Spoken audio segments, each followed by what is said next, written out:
Hello and welcome to the Golden Trail World Series. We're in Sierre-Zinal, race number 5. The race known as the 5 4,000ers, but what I like to call the Daddy. My name's David Hellard. I'll be leading you through this race today, and boy have we got a race on our hands. 31 kilometers, 2,200 meters of climbing, the 53rd edition, and for only the second time in its history, they've separated the start of the men's and the women's. So we're going to get the full action at the front of the women's and the men's today.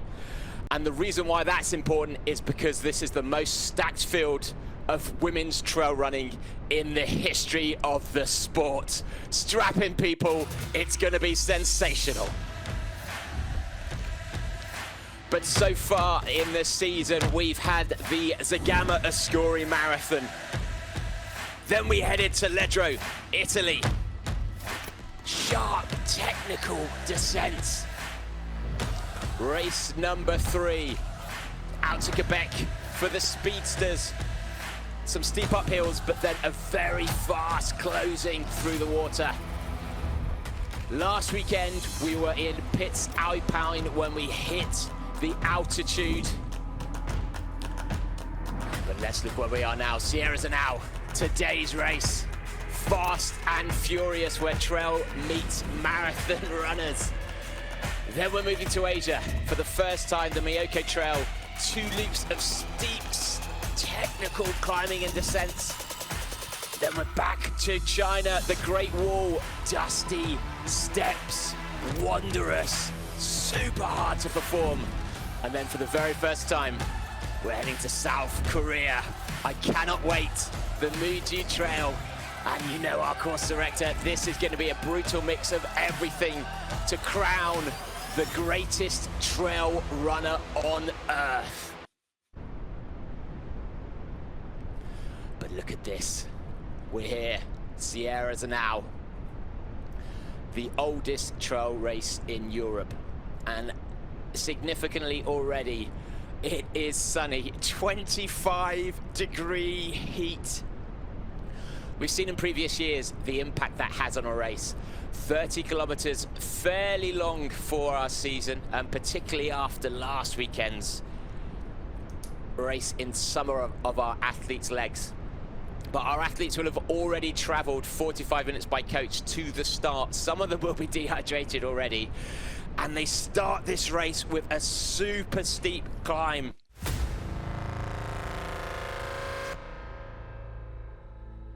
But these are our highlights from last week's race. Pitz Alpine in the Alps. Madalina Florea here in the red hair. She's probably changed her hair already, but she led out our series champion, our series leader. She went out with intent. Ruth from Team Run2Gether on her shoulder, and in the men's, it was, as we expected, Team Run2Gether, Elhousine Elazzaoui, all battling out, and this is where the brutality kicked in. Altitude, super steep. Madalina Florea just took off, and the same is true of Elhousine Elazzaoui. Michael Scioli there with the backpack, tried to stick with him, but for a change, Elhousine attacked early. Naomi Lang on screen from Scotland, last year's winner at this course, was the one looking like she could catch Madalina, but no, Madalina was just on a different level, as was Elhousine, both of them running today. And Patrick Kipignino in 3rd. Significantly though, are the runners who were not in last week's race, who were focusing purely on Sierre-Zinal. But this is our overall standings in this series so far. Madalina's the only runner, Madalina and Barbara actually, the only runners who've run more than 3 races. So the scores at the moment aren't that relevant. All you need to know though is that for a win, there's 200 points. Your top 4 results in the season count towards the final. And similarly here, Elhousine Elazzaoui, 824 points. He's raced 4 races already, counting towards his overall score. But behind him, Philemon Kiriago, that's his great rival. He is the defending champion here in Sierre-Zinal. For me, he is the man to watch. Wow, already the start line, you can see Madalina Florea here on screen.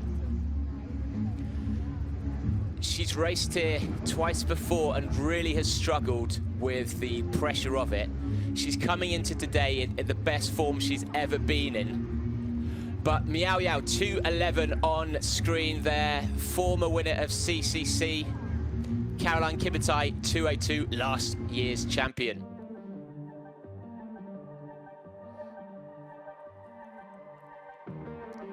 But let's have a look at the course. One of the hardest races in trail. As you can see, there's a little bit of road, and then they start climbing, and they climb, and they climb, and they climb. Through the woods, single track, hard to overtake.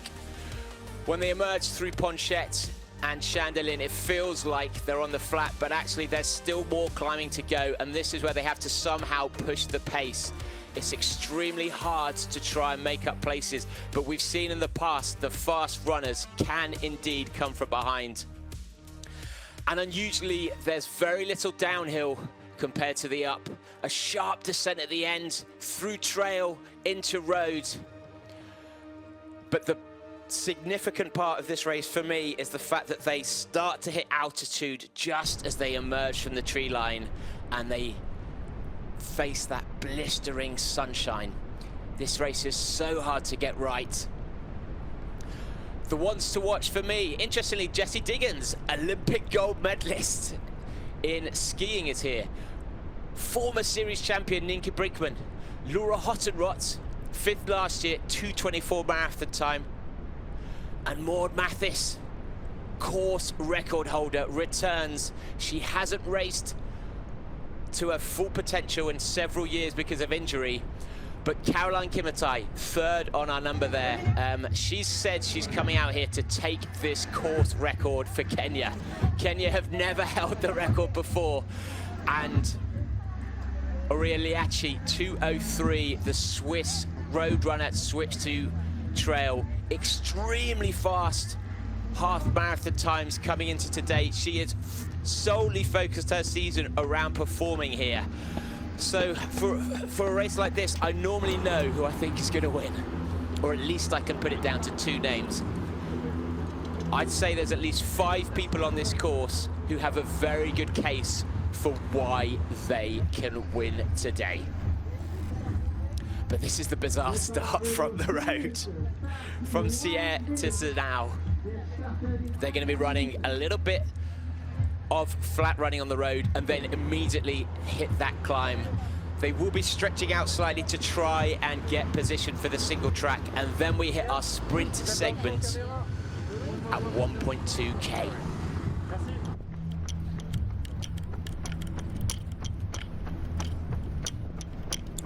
Away from the start. Now we're going to be talking through those segments because they made a massive difference in last week's race, and I believe they will do again here today. Lesser in the women's race, probably more in the men's, because they're battling it out between Philemon and Elhousine. But we've seen Madalina Florea has been the tactician of the series so far, ensuring she's ahead coming through those segments to get maximum points. The countdown is almost here. It's the elite field starting by themselves. 6,000 runners on the course. And they're off! It's the start of the 53rd Sierre-Zinal. The women's race, 31 kilometers, 2,200 meters of climbing. The best field we have ever seen, not just in Golden Trail, not just at Sierre-Zinal, but this is the best female field we have seen in any trail race in history. And it is gonna be dynamite today. Get ready, people. The men's race is gonna be good, but for me, the women's race is the one that is gonna be massively unpredictable. And to the right of our screens now, someone you probably won't know quite as well from the trail scene, Laura Hottenrott. the German runner, former Olympian, 2:24 marathon coming into this. A very, very good climber, and we saw last year she was up in the top 3 until right at the end. Her downhill skills not quite as good on trail. She spent this last year trying to adapt more closely to trail, and she knows today that she is coming into it with more of an understanding of the course, but she's really been improving her downhill skills. So the fact she's at the front now, I don't think is necessarily reflective that she's got out too hard. But you can see here, we've got the road. They're going to be doing a steep left up the climb. Is that Anna Gibson on our shoulder? Just looking for the number to confirm. The American runner, also very, very good at climbing. I'd be surprised to see her top 2. She likes to start a little bit slower. Can't tell from her kit. Black and black. She normally runs in black, in Brooks. Brighter colours, but just waiting for confirmation of that. Now, the other runners to be watching today. To the left, hair in the bun. Last year's winner, Caroline Kimutai from Team Run2Gether On. She is coming out here to try and break the course record. To the right, Ruth Gitonga. Teammate, came second last week in Pitz Alpine. Has been their form athlete coming into this season, but hasn't quite produced at Golden Trail yet, until last week. Changed her pace, showed that she's maturing and understanding better, not just her pacing, but also her nutrition. And just behind Ruth on the right, with the blonde hair, with the colours in, Madalina Florea, series champion last year, leading our series, and winner last week. But on-screen confirmation there, Laura Hotzenrott, the German marathon runner. We're going to talk about her later. In fact, let's talk about her now. This is why we love Sierre-Zinal. It's, I mean, wow, look at, we are going to talk about Laura Hotzenrott. She's pulling away massively already. Just shows what 2:24 marathon, wow! I mean, think about who's behind her. Nika Brinkman, a 2:22 marathon runner herself. But Laura absolutely eating up this road. She'll know her heart rate. She'll know how intense to run this. So a really good display of her fitness right now. Taking advantage while it's on her road, her home turf. But we're going to be talking today quite a lot about what this race offers. And it's one of the few opportunities that we see in trail running where road runners can turn up at a race and stand a chance of performing well. Because of the ratio of incline being far greater than the downhill, but also the downhill is less technical. It means you can turn up here with speed and do well. But you get a sense now that they're turning up, they're turning left, starting the climb. And within about 600 meters, this path starts to narrow. It becomes a little bit more rocky. But as you can see, they are inside the tree line. And the vast majority of this climb is covered. It can be quite deceptive. Sierre, far lower than Zinal, very hot. 300 days of sunshine a year. And this tree line can capture, can hold in that heat.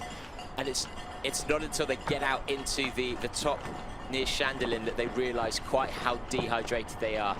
So significantly for me, Laura doesn't seem to have a bottle in her hands. The first aid station where they can refuel with water is not until the top of this first climb. 1,300 meters of climbing. Absolutely brutal. We'll see behind, though, quite a few of the athletes carrying water. And one of the biggest traps of this race is to get to the start, you have to leave Zinal an hour before, get on a bus that is very hot. Ouais, noté. And so we've seen several athletes starting very fast.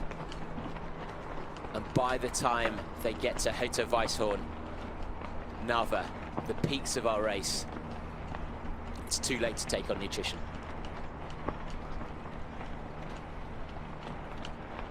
Ouais, je vais essayer, sachant que ça revient derrière.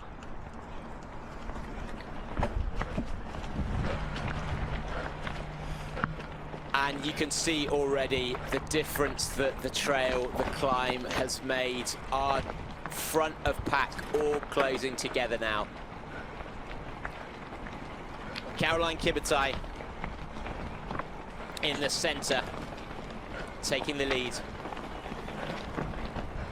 To the right of her, Madalina Florea, series champion, last week's winner.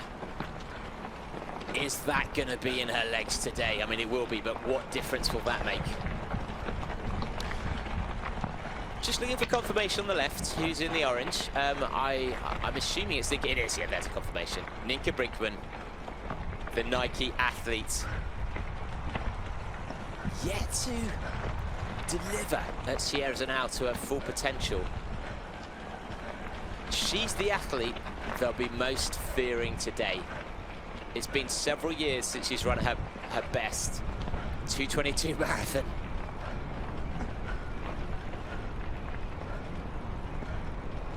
But also Ninka knows this course. She's run it twice before. She's based in Switzerland, even though she is wearing the bright Dutch colours. But all of these four very good climbers. The race is broken up really though into three sections. We talked about this first climb, 1,300 meters. When they pop out, the running begins, and that is where it favors Caroline Kimutai, potentially Ninka Brinkman across the top. And that final quarter, fifth, if we're thinking about time, that is where Madalina Florea has the advantage. So the longer this group stays together, the more favourable it is for Madalina Florea. But a big group, a big group together. In previous races, in previous years, the men and the women have started at the same time. And that's actually given cover for the athletes to be able to pull away. And we saw last year, Jolene Chipinino just disappearing. In fact, 2 years ago, the same thing happened. Both years, she was, it was very hard for us to know where people were in the field. This year, though, there is no hiding. Kirsty Dixon, British runner. Very good climber as well. No surprises that she's up at the front, although I didn't know she was actually on my start list, so exciting to see her. She's done extremely well in the World Championships before, and also in the mountain running scene. We saw 2 years ago Scout Atkin come out here from the mountain running scene, finishing second. Very good climber as well.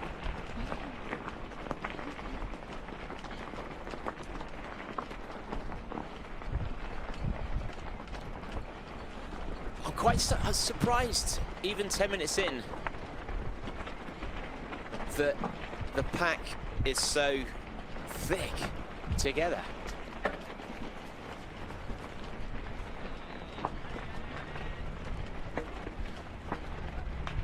Now they will be going through our uphill segment fairly soon. And the significance of the segments in the race, as I said earlier, 200 points for a win. The top 4 scores go through towards our series. But we have 3 segments through the course where athletes can win up to 10 points. 10, 8, 6, 4, and 2. So 5 athletes score additional points.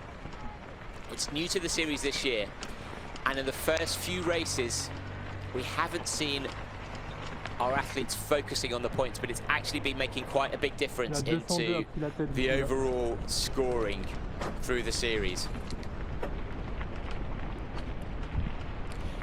In the first two races, we saw actually Caroline Kimutai taking up the points in the sprint. 202, 210, 214 les trois premières.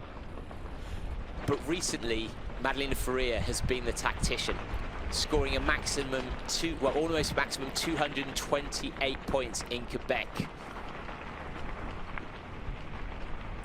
So contrast that to just winning 228 points versus 200 for the win. Second place, 188. So we've seen some athletes actually concentrating on the segments, losing a place or two in the overall and finishing with a higher points haul. But of these athletes, for me, it's only Madalina who's going to be thinking about the overall points. Caroline should be, but I don't think she is. I think she's more focused on the overall finish time record in mind.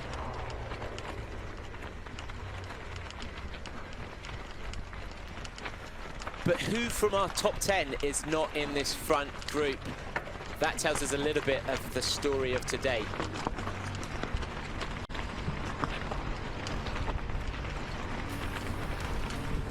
But as mentioned, this is our climb section. 20% gradient. Only 1.2K, 270 meters. We've had steeper climbs.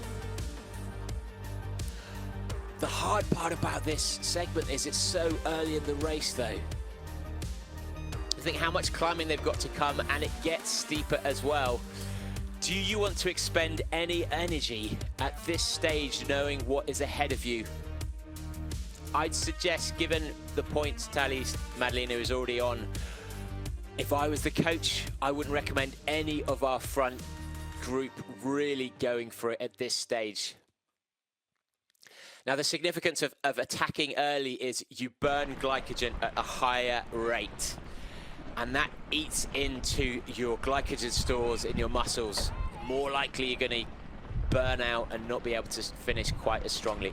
Now, Laura sat behind here, you see. She's changed her position. Clever. I think this is good. Stay in touch with the front. She knows she's got that rapid pace she can use across the top. So, while the sun is shining, make hay. Nika Brinkman also sat in here, looking quite comfortable. And they're now into our climb segment. Significantly, though, if you're wondering where Miao Yao is, the Chinese runner, winner of CCC, while she was in our top 10 favourites to watch, the weekend just gone, she ran the entire UTMB course for training. So she is running today to a heart rate. She's seeing this as a more for a training run, so it's no surprise she's not in our top 10. Kirsty Dixon, Morven Goodrum, come on GB, great running at the start. Both of those very, very good climbers.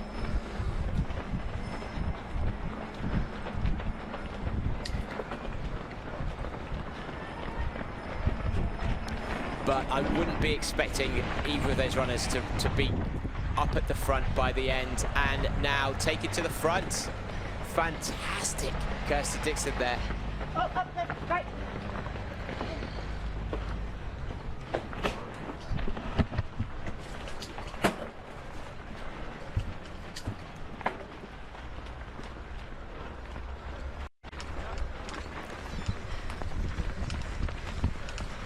And Caroline Kimutai now back at the front of our screens. But you know, Kirsty came third in the World Cup finals last year. Oui. It's great to see you joining the Golden Trail, coming on the Golden Trail series for the first time.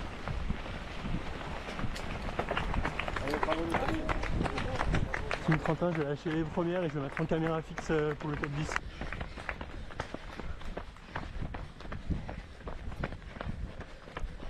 Caroline Kimutai, though, leading out at the start.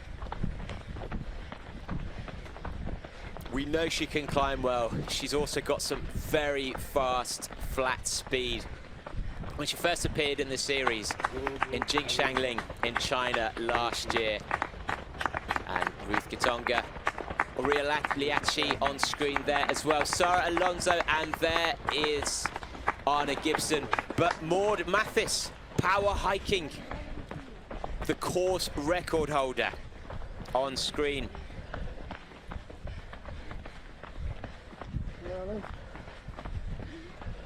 Significantly, that second group had a lot of experience in it. And we're always looking for early indicators of whether the pace is too fast. With so many runners in the pack, it makes it easier to be drawn into a faster speed. Particularly when we have specialist climbers in them. But Maud Mathis, Sarah Alonso, Aurea Liachi, all grouped together.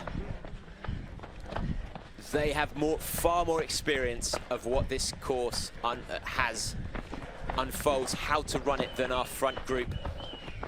And in the press conference yesterday, Maud Mathis said that she's going to run it to her own ability. And in her head, if she can get to Hotel Weisshorn, 20K, 10K less to go, 3 minutes behind Caroline, she thinks she'll be able to catch her by the bottom. But Aurea Liachi on screen there, the local runner. A road runner who has switched to trail. Her 10K times, her half marathon times have been absolutely dropping the last 2-3 years. But you can already see the difference in style. Very steep coming up this early section. The fact they're walking, I think, is don't let you think that that's because they're overly fatigued. Depending on your running style, that's absolutely the right thing to do. The intensity and the gradient does change significantly all the way through this climb. And the best athletes know how to switch between muscles to ensure that they're using as little energy as possible. But on screen now, we're switching to the men's. Very close up. The breath on our screens, that was Philemon Kiriago. Won this for the first time 3 years ago. On his birthday, his 21st birthday. He wasn't there last weekend. He is so focused on winning today's race. And he's finished only 4 seconds off the course record. So it wouldn't surprise me if he has that course record in mind. But on screen now, Aurea Liachi, she's not leading this race, but is the head of the chasing group, But we are now looking at the Valley of Sierre. It's an A to B race, and you can see how hot it is. 28 degrees already, the start of this race. One of the challenges with the course starting so late. And part of the reason it starts so late is you could see earlier today, 6,000 runners on this course. They need to start earlier than everyone else to ensure that we can get them through this course. They can have enough time to finish. And the fun thing about the race is, even though the Golden Trail will have a first finisher, some of these individuals are going to beat them in. So someone who is not an elite trail runner will finish first at Sierre-Zinal today. I'll see if I can find their name for you. I haven't done it previous years. But what an opportunity to get a bit of glory for yourself. And there we are on screen. What is that number? My eyesight is not great in these light conditions. See if I can look them up. But you get a sense of just how thick the field is, 6,000 runners.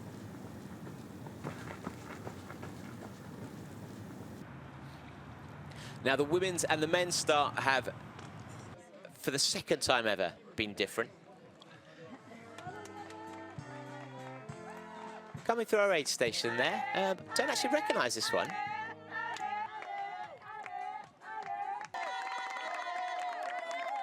There are several water stops throughout the course, but this isn't an elite aid station. There are only 2 sections on the course that our elite athletes can pick up nutrition.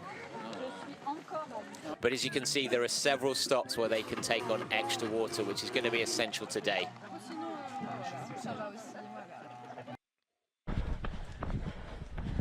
But none of our athletes will be stopping, that is for sure. Now we are back at the head of the race.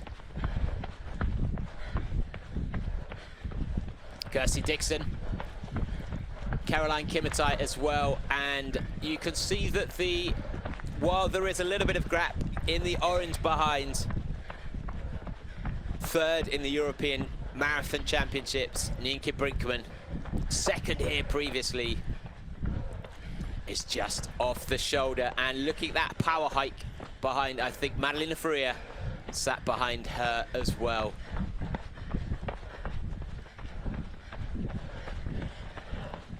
But this is why we love Sierre-Zinal. It's one of the few races in the season when you can have someone who's not raced Golden Trail before arrive and genuinely stand a chance of finishing on the podium.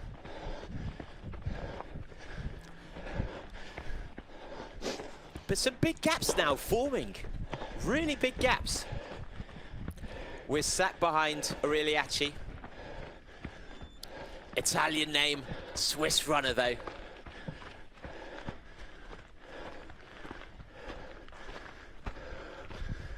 She first announced herself on the global stage here in Sierre-Zinal 2 years ago.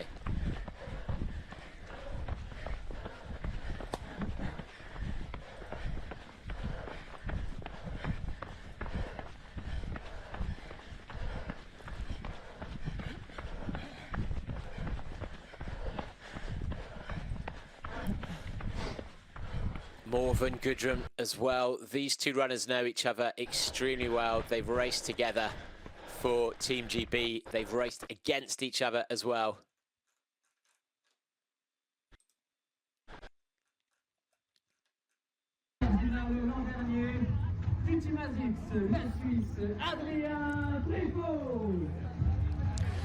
And Kirsty Dixon, who was in that front group, she has come third in Transvolcania half marathon, so she used this distance. But on screen there, the statesman, Patricia Benino to the right of screen, the very good climber.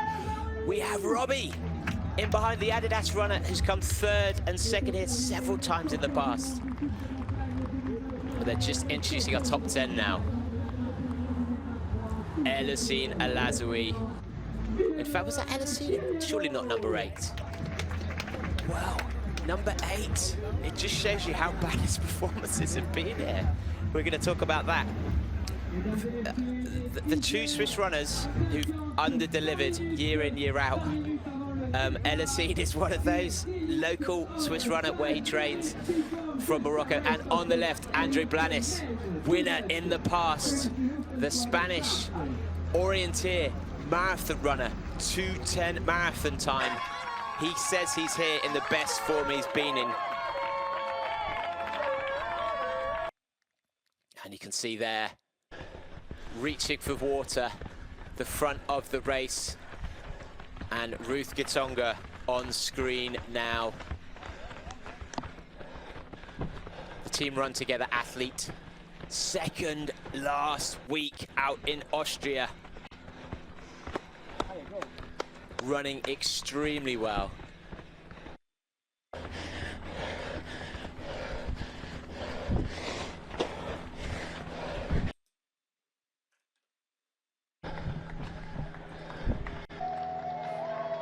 Now we're just looking at some confirmations of the times. We should be able to give you updates on the splits coming through this course to give you a sense of where our runners are in contrast to previous years. Maud Mathis, the course record holder, 2:49.19 on the course. But the first split I have coming through, confirmation now, Morven Goodrum leading out our front pack. Top 5 all within 5 seconds. I cannot think of the last time we had 5 athletes in the women's so close together at this stage of the race. In all of the previous years that I've been commentating, there has been 1 or 2 athletes who have really made a significant dent on this first uphill, but such is the strength of depth on display today. Wow, 5 of them within 5 seconds.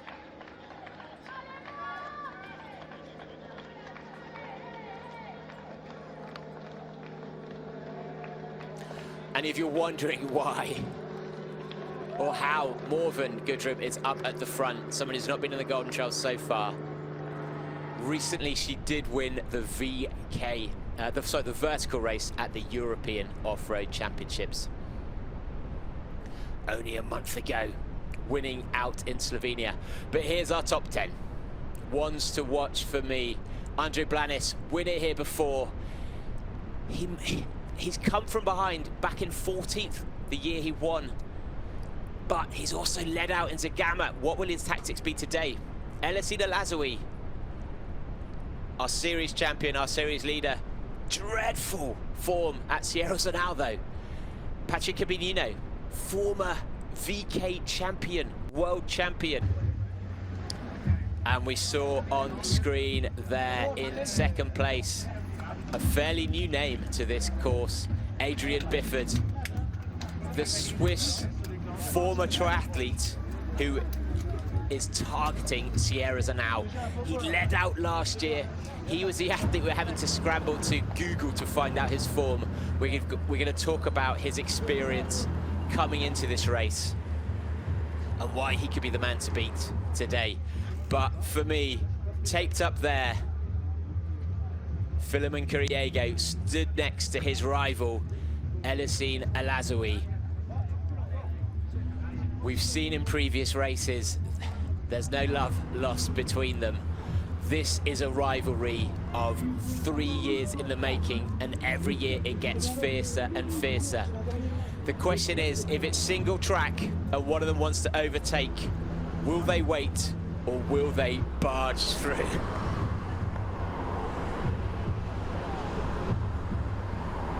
Now, significantly, Elhousine 4 races, 824. That's an average of 206 points per race. Philemon Kiriago is only raced twice though, 424. That's an average of 212 points per race.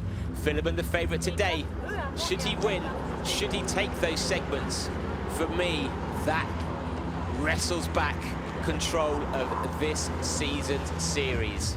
So today's race absolutely pivotal in predicting this year's champion in the overall series. But let's listen now to the top 5, and they're off! It's the start of the 53rd Sierre-Zinal. A ridiculous level of talent on display today. We have 2 former winners on the course, and already Adrian Bifford, the local runner, the triathlete, switched to trail, taking to the front. A replay of last year. And Philemon Kiriago, not the best climber of this front pack, but he is coming here, the raging bull, knowing that not only does he want to win, he wants to dominate this race, he wants to pick up the segment, he wants to remind everyone that He is the athlete that can win the series this year, and this is going to be an almighty battle. What will Elhousine do? He likes to sit on the shoulder, but he has never been at the front of Sierre-Zinal at the end of the climb, and he has never finished Sierre-Zinal in the top 3 after 5 years of attempting to win here. It's the race he wants more than anything else. How will he play it today? But on screen, the birthday boy, well, the birthday week boy, Philemon Kiriago. We have not seen him racing on the Golden Trail for some time this series. He has been resting, he has been training. This is the one he wants to win.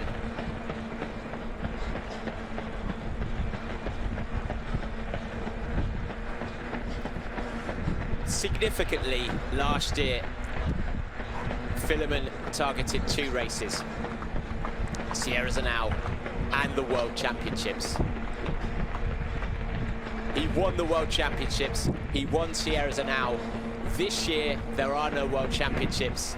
He wants to win here today, and he wants to win the Golden Trail World Series for the very first time. No Kenyan has ever won the Golden Trail Series. Can he be the first?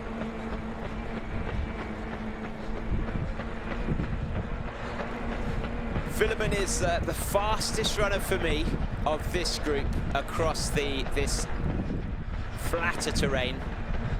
We're going to talk through, as we get across the top, about how he is the man who has run down the greatest of all time, Gillian Jornet, before. So not a huge surprise that he's leading at this stage. He has been more of the tactician from our men's field, looking at the segments though to pick up points. So the fact that the climbing segment is so early in the race, it's a bit of a dilemma for him. He normally lets his teammates do the heavy work, the heavy lifting on the climbs at the start of races, but he likes to pick up points early. So will he ensure that he gets 10 points from that segment and sit back? Or is he looking to dominate this race from start to finish?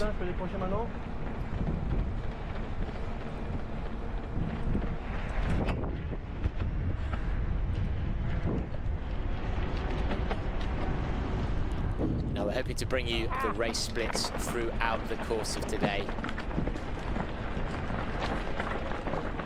so we can tell, but you can see now turning up left here, it is a fairly broad track, a little bit more running similar to this, and then it suddenly narrows down, single track. Our athletes will want to be making sure they are, even if they're not committing too much to this climb, not going to be hemmed in, because it can be very hard to overtake.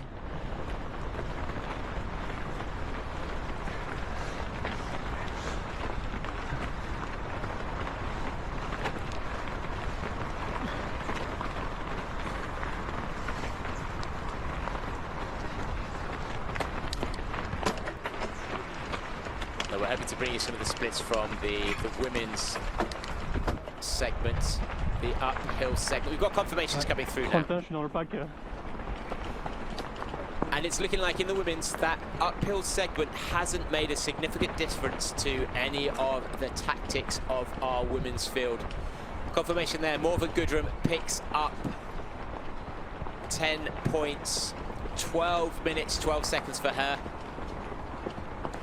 Of our series leaders, Madalina Florea and Caroline Kimutai, the only 2 in our top 10. Caroline in 2nd place, 8 points for her. 4th place, Madalina Florea. So that to me suggests no one has been focusing on those segments. I think it's going to be a different story in the men's though. Last week out in Austria, Elhousine Elazzaoui said in the press conference that he was aware that he hadn't been racing tactically enough and was handing a little bit of an advantage towards Philemon. And we saw the men's sprint segment, 4 or 5 athletes committing everything to crossing the line of the end of that segment in first place. And on the climb at the hill, that is where Elhousine took off. The change in the strategy actually dominated the course of the race, and Elhousine was out of sight from then on. But we have been seeing some athletes who aren't necessarily in our top 5 on the finish line using these segments to bolster their overall rankings. The Professor, Bogdan Damian from Romania, he's picked up every downhill segment so far this season. And we even saw in Austria, he said he started off, we know he struggles to adapt to altitude, and he said he had heavy legs, so he decided to take the sprint segment. So even though Elhousine crossed the finish line of our segment, sprint segment, in first place, actually Bogdan had jogged to the start of that, destroyed everyone else by 16 seconds over the course of that 1 mile segment, and then jogged to this next segment. So the Professor picking up 20 points out of 30. Significantly though, he's not here today.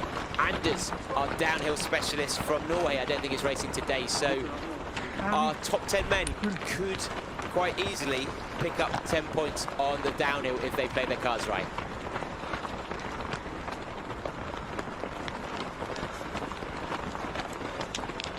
Now, to give you a rough estimate of how everyone's pacing today, looking down our top 10.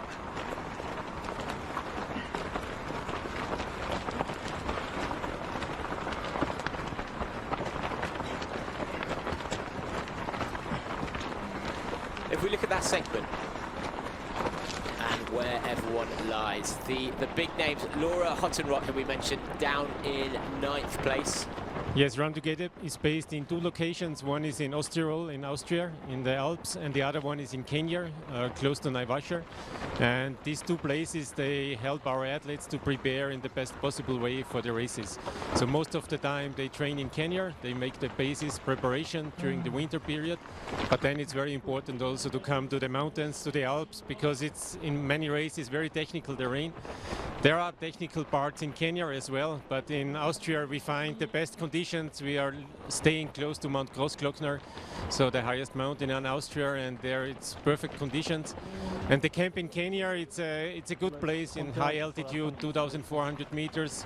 Many people are joining us, strong athletes as well as recreational runners who are spending the holiday in our camp with the athletes, sharing many things together. And yeah, that's our philosophy of staying together and hope that everybody can reach.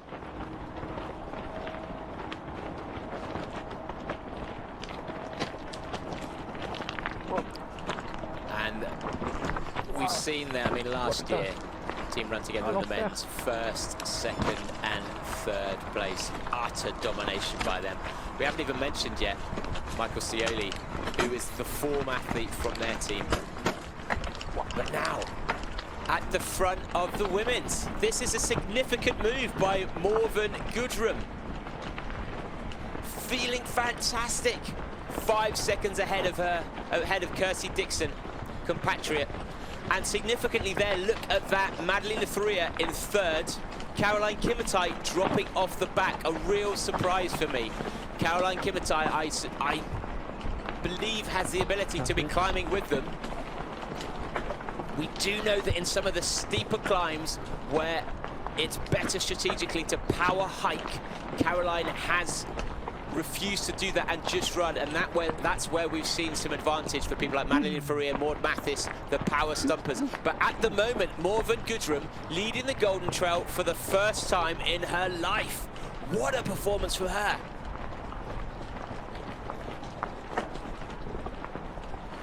She's not quite as experienced on this level as of our other runners. You know, she's coming into this though with great form, the confidence she'd have got from the European Championships.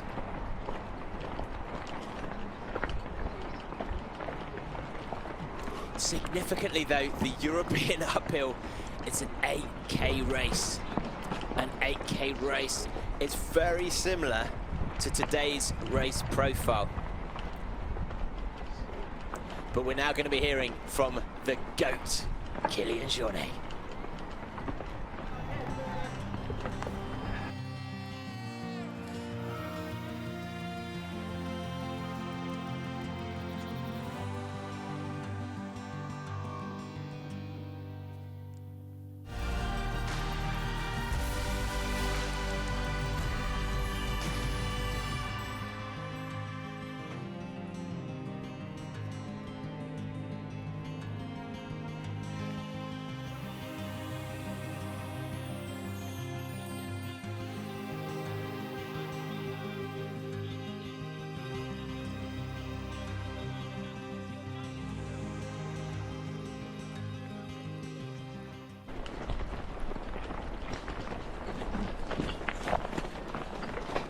Bit of a technical error on my side. I couldn't hear the overview from Kylian, so I'm hoping he did at home.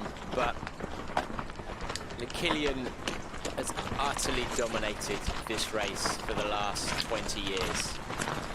And has had some incredible battles along the way. We're going to talk through, in the second half of this race, a little bit about how his strategy has changed year on year and how Kylian was really struggling to try and take that course record.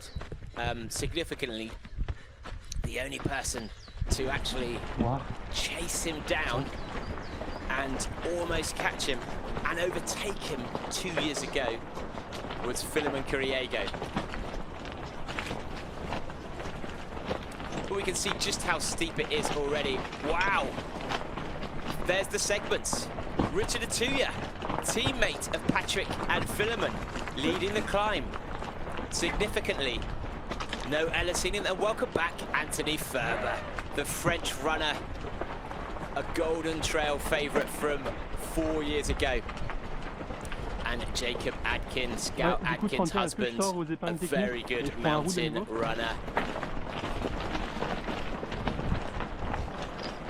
But Richard Atuya, very good performance in our final 2 years ago. Could he be a weapon for Philemon and Team Run Together today?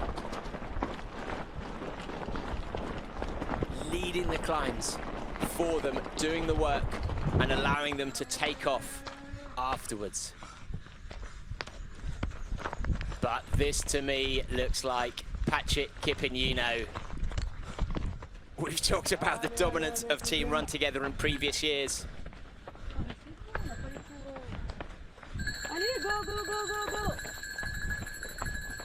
But look at this. Patrick Kimutai leading out his two teammates.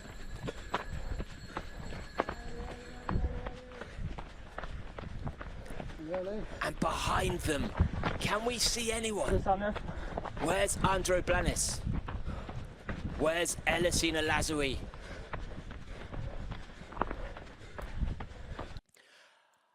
And this, to me, is ominous. Patrick and Philemon, very good friends indeed. And one of the things we've seen from Team Run Together the last few years is they genuinely are a team. They have come into races with a strategy to ensure that one of them at least challenges, or ideally one of them wins. And we've seen over the last two series that Elhousine has been series champion 2 years in a row now, and they've really struggled to understand how they can beat him. And their reply has been to work together to ensure that they're sharing the load, but allowing their different skills to be unleashed at the right time. But you can see there, Philemon Kiriago, he has led out races in the past, the races he's really wanted to win, and that to me has been a bit of naivety from him. But today you can see Patrick Kimutai, he's a slower starter.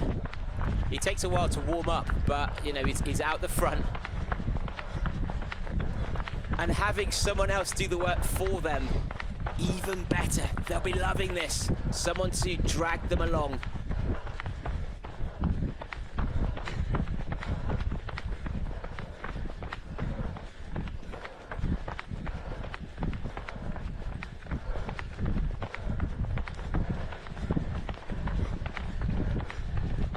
But they're going through our segment right now, the climbing segment. Jacob Adkin at the head of our pack.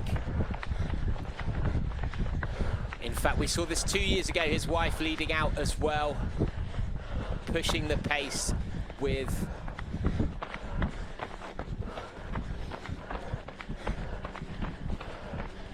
the leader,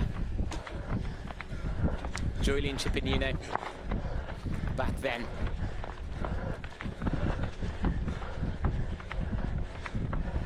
But Patrick Chipinino, former world champion of the vertical kilometre, at the front of our men's pack at the moment.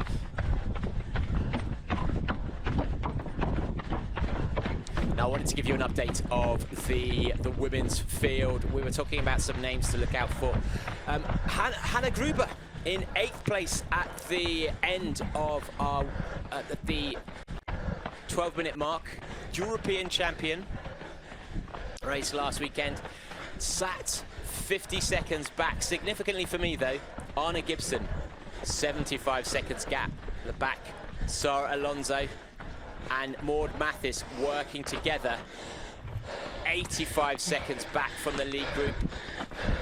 And Ruth Gitonga, second last week, 90 seconds back on the chase group. I do wonder if that's a sign, given how good Ruth is at climbing, that she has put too much into last week's race. But the head of our men's, Jacob Adkin and Patrick Chipinino working together on this extremely steep climb. Just confirmation, 1,300 meter climb for them, starting at around 500 meters in Sierre. They pop out at Ponchette into the sunshine, the blistering 28-degree heat. They will have an aid station.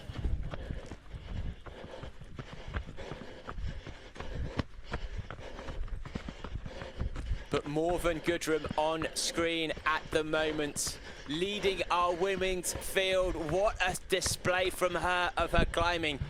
The European vertical champion.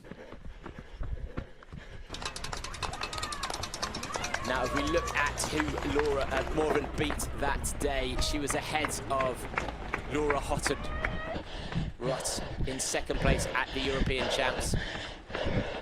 Scal Adkin also there in 5th place, a minute down on her, and Hannah Gruber. So, and significantly as well, Ninka Brinkman back in 10th, and Kirsty Dixon back in 12th. So Morven has beaten a lot of our field previously a month ago at the European Championships. And on screen there, that was the running form of Philemon Kiriago. It said he was the head of the race. I just want confirmation on that.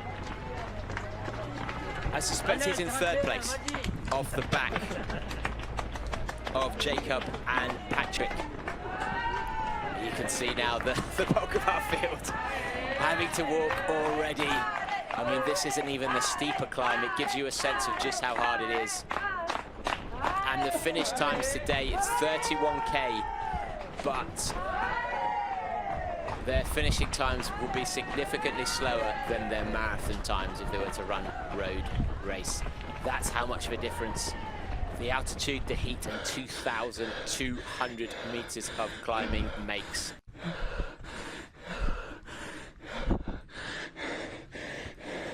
Now, we're going to get some splits from the men's fairly soon on that uphill segment. It's going to give us a good indication of who's running tactically for the overall points in the season.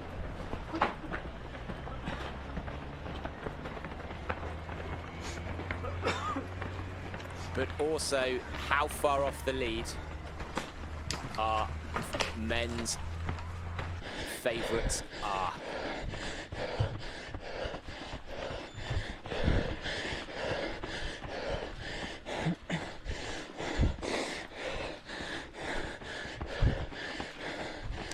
But on screen now, Brian Flores. Great to have him joining us. One of the top 10 favourites. One of the new names to the series as well. Now let's talk about pacing, because we have seen, unlike a lot of races in this series, the first third of the race isn't always an indication of who's going to finish in first place.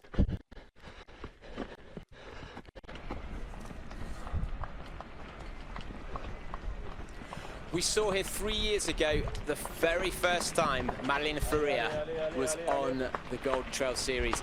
She led up the start of the race, was leading all the way through to our second aid station around Tignusa, the 15K mark, before the distance, the intensity and the heat hit her, finishing in 7th overall. But that was her announcement on the global stage.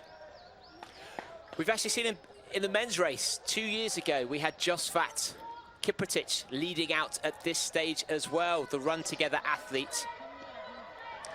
2:09 marathon time, leading across the top, and we can see our men's field now. Confirmation there, yes. Philemon Kiriago, for me, the race favourite, in 3rd place there. Content to see the runners ahead of him. S'il vous plaît. S'il vous plaît. La caméra. I think they're overtaking one of the... And Richard Atuya there, you can see they're overtaking some of the runners who started early. And the women's field struggling already. Gives you an indication of how fast they're running, even up this hill.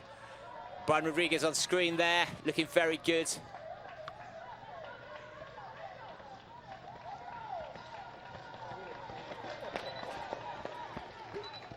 And Christian Allen, the Utah runner. Very good climber as well on screen. Robbie Simpson, I think, going through as well. He's come second here many, many times.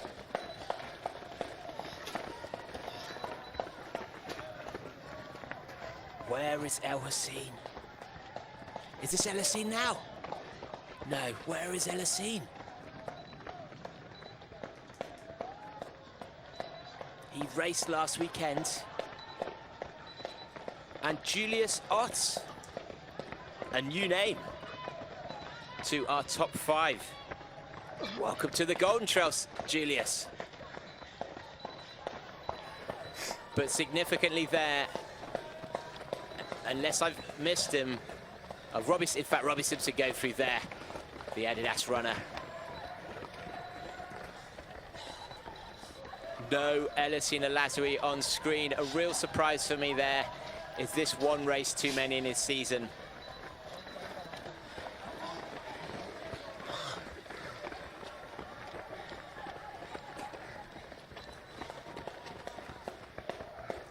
So already one of the favorites, it's looking like, has not going to finish today up in the podiums unless he's gone through without me seeing.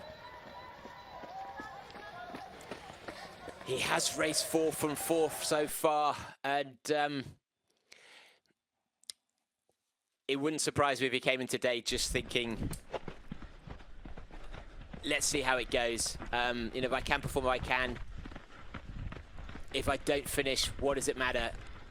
3 wins of his last 4 races. France, it's like a world champion title. Sierre-Zinal, it's a myth. We have the best athlete of discipline won a few times here. So every year we come here with a dream team. We want honor this race, and again, it's a pleasure with atmosphere, with Swiss people, with all spectators, with a lot of good competitors.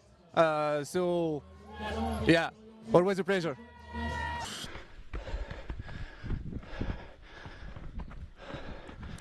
Bit of an insight into the team managers there and how they prioritize.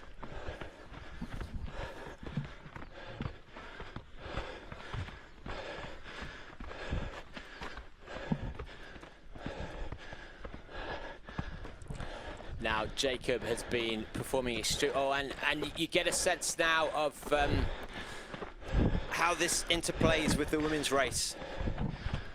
Partly why we split the start of the women's and the men's, so that the front of our women's aren't caught up in the mid-pack of the men's.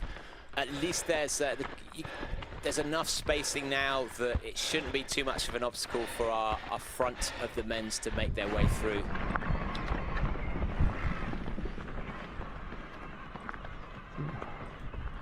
But we're back with the front of the women's.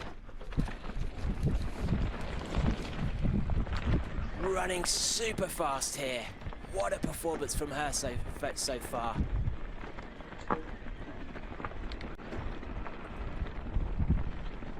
Morven Goodrum. Oh, St. Kirsty Dixon. We're just looking for, second place. Apologies. 1-2 for GP right now. Wasn't expecting to say that.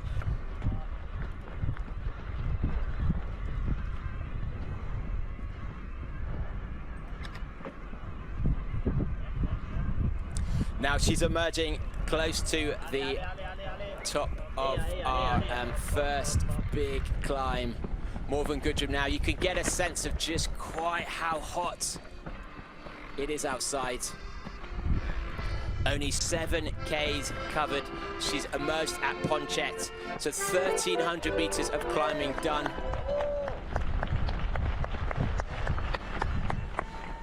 The aid station coming soon, a good opportunity. Let's see if she takes on some more water.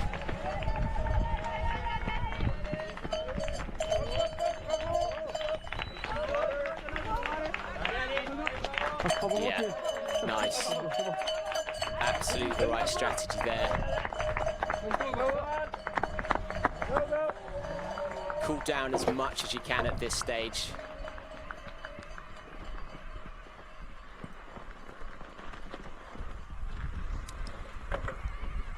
And just about inside first and second place. Have they got out too hard? I suspect they have, given the experience of the athletes behind them.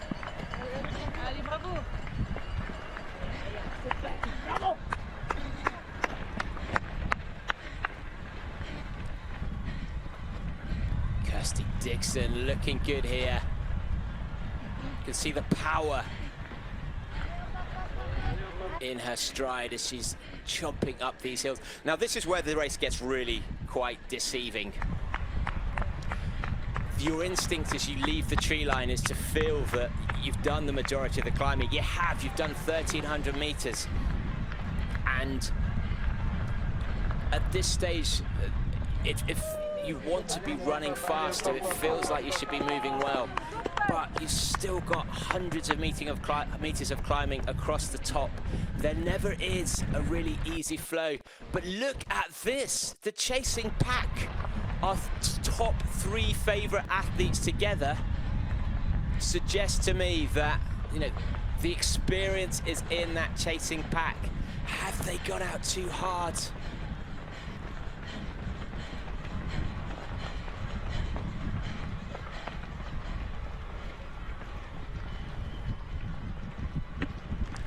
And our men's as well, 3 of them all working together.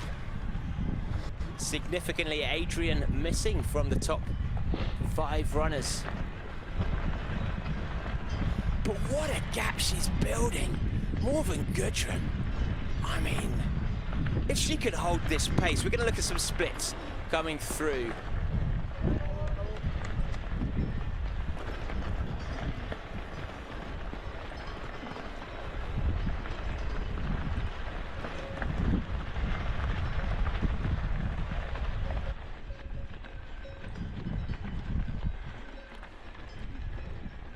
Few issues getting the timing on our women's, Ashley. And Ninka Brinkman making a move.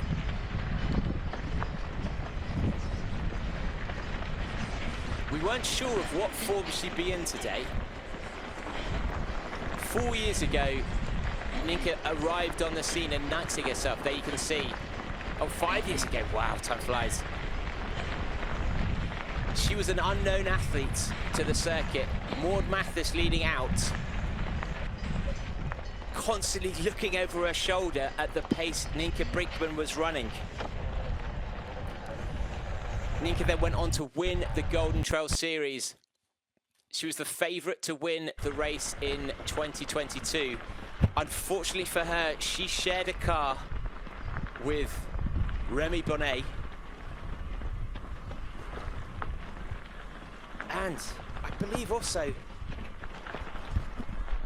another significant runner were in the car. They all caught flu and all three of them had a horrific run. If you go and look back at that, the recap, she crossed the line collapsing. But we're going to hear from her now to see what her strategy and how her pace is My name is be Nienke today. Brinkman. I am from the Netherlands and I run for Nike ACG. I was at university doing my PhD and then COVID came at some point. So you have a lot of extra time, and I think I spent my extra time during COVID with running. So this was a race that really changed a lot for me. Brands were interested to work with me, and from then on it kind of took off.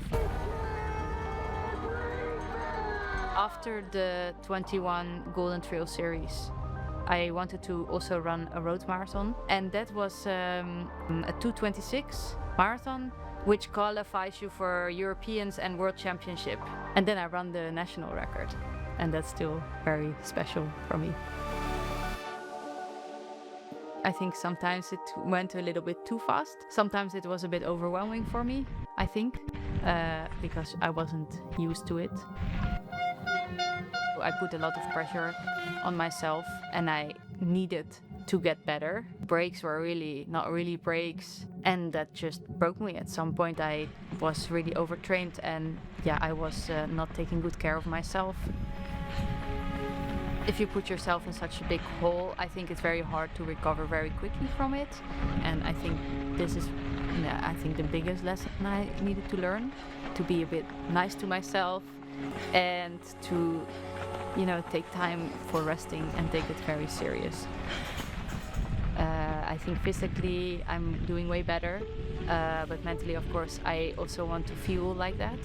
In the race, I think I really want to just not look too much into the time specifically. That will not stress me so much. The only really thing that matters right now is just that I stay healthy.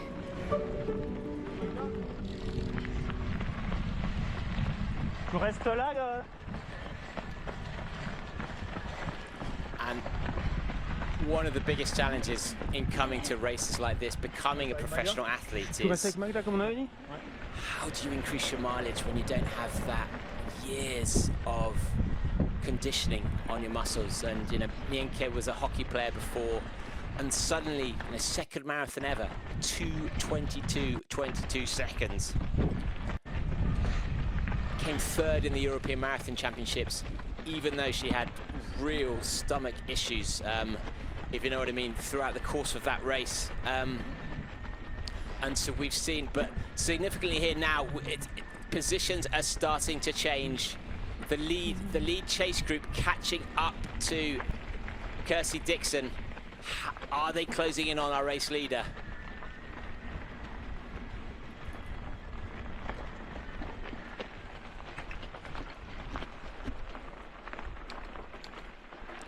But now you can see as they've come out over Ponchette,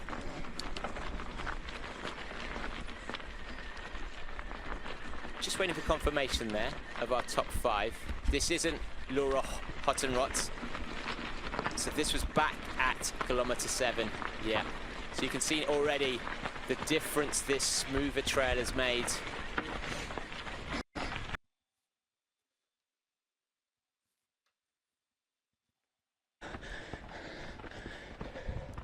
And back with our men's now. Adrian Bifford on screen here on the left in that purple colour, I believe. Distinctive headband that looks like he's wearing a head torch.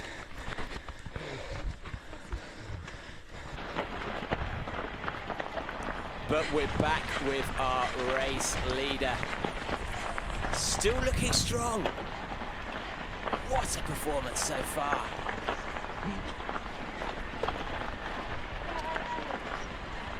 And we've seen this year after year, a lot of British runners, fell runners, Scottish runners.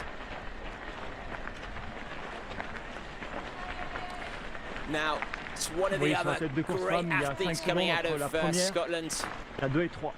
3,000 meter specialist when she was a schoolgirl.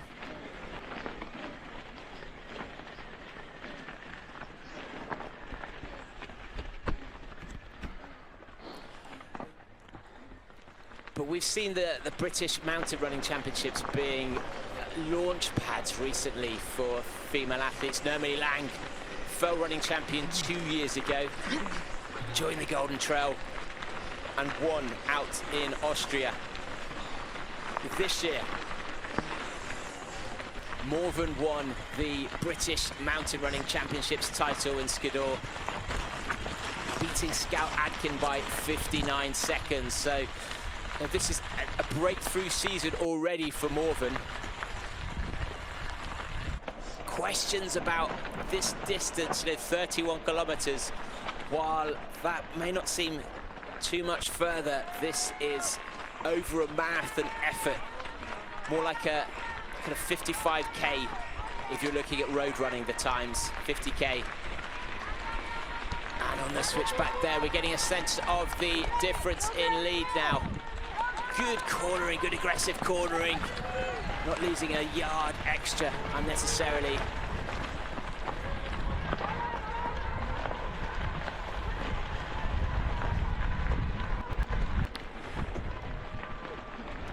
And for such a young athlete, to have already gone from cross-country, athletics, switched to road running for a while,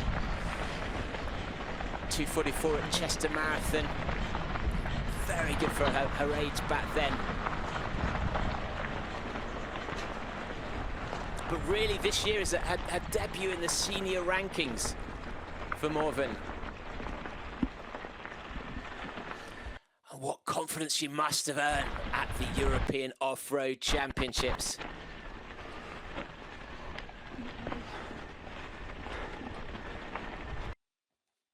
A big lead as well in those European Championships. A significant win over her rivals.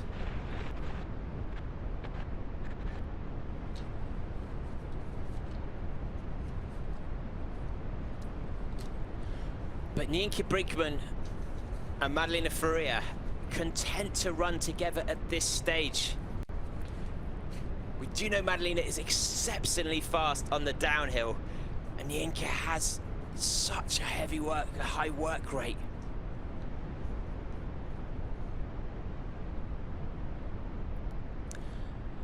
But look at these views. It's known as the race of the 4,000 meter peaks.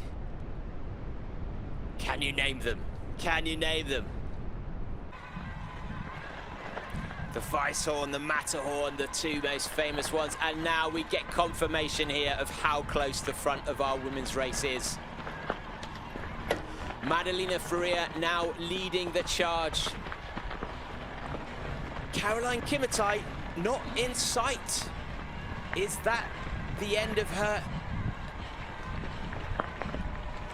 challenge for the win?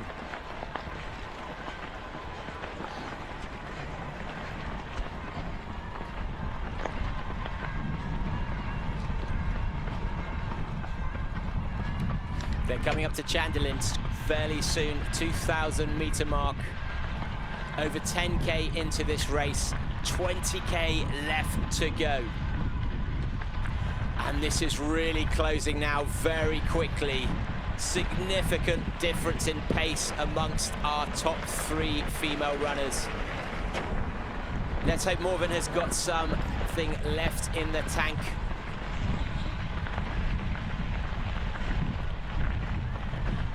What a climbing pace still, and you could see as the gradient reduces, still running extremely quickly.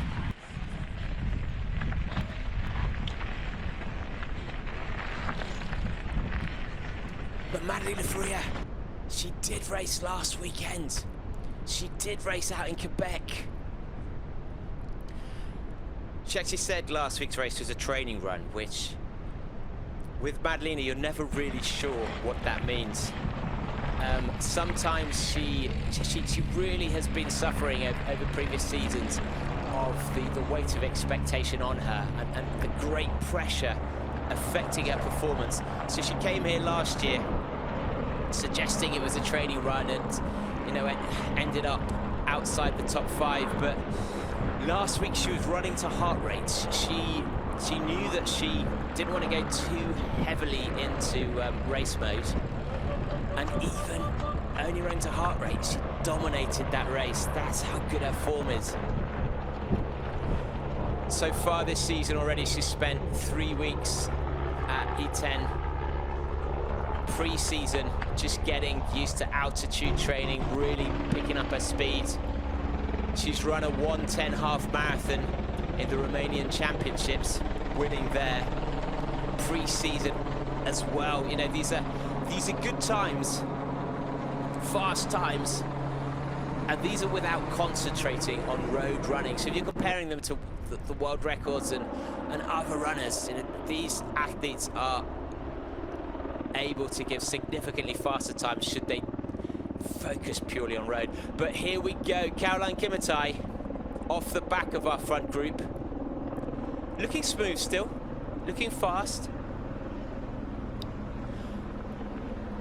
She arrived in China, showing on the trails there how fast she was, but she's really been struggling with the technical element of trail running.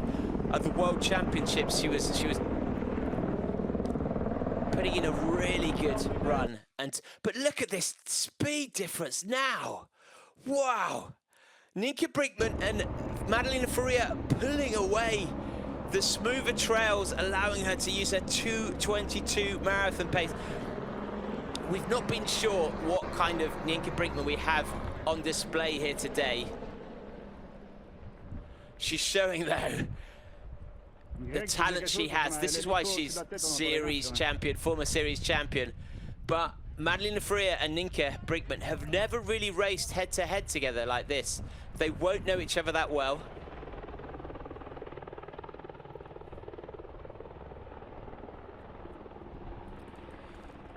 Nienke coming into this with less battle mileage in her legs. And Caroline Kimutai, I suspect in 5th place here, confirmation yet. We're never quite sure with the graphics tell the true story, but yes, 5th place now.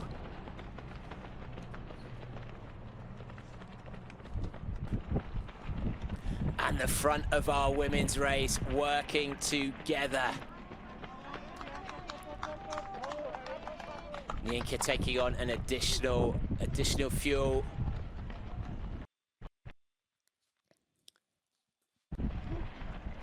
The longer this race goes on, them locked together, I suspect it becomes advantage Madalina. But there's a long 10K in. Still a lot of running still to be done before our downhill.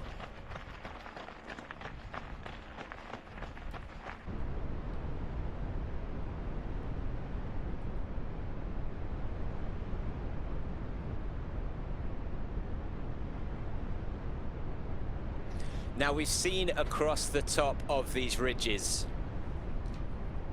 how much of a difference that faster running can make. And if we look back at the records that people have broken here, there have been very different approaches to achieve the same goal. For many years, Kylian Jornet was trying to take down Jonathan. In fact, I'm just going to check my stats on this.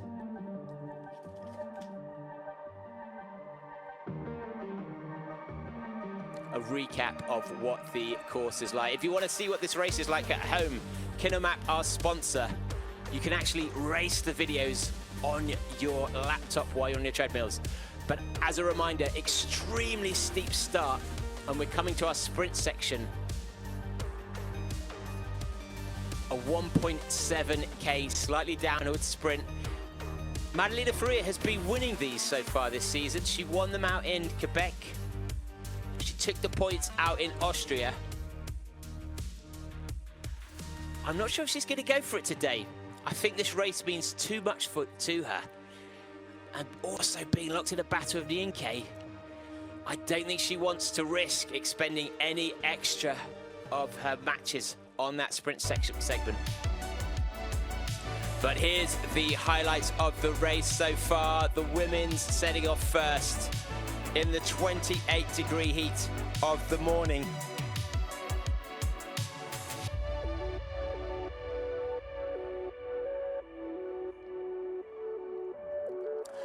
And early on, we had a very large pack together, but it was actually the British climbers, the fell runners, Morgan Goodrum, Kirsty Dixon, taking to the front, setting the pace.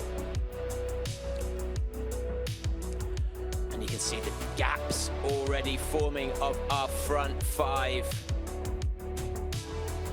Behind them still, race winners, Maud Mathis.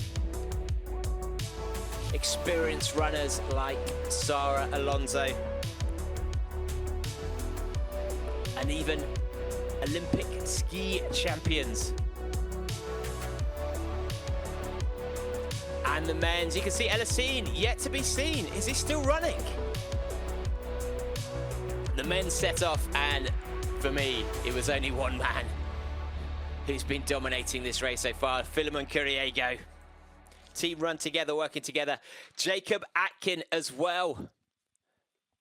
The Scottish mountain runner at the front. But Julius Ott, a new name for us. I suspect we won't be talking about him towards the end, but Jacob Atkin, a very, very good climber. Around 5K and Team Run Together, then closed together and started working. Richard Atuya doing the heavy workload up the climb. But Andre Blanis, former winner, yet to be seen, still behind them. Very good technical downhill runner, very fast across the top. And we're back with the front of our women's race. Madalina Florea and Nienke Brinkman, the Romanian and the Dutch runner. They don't know each other well.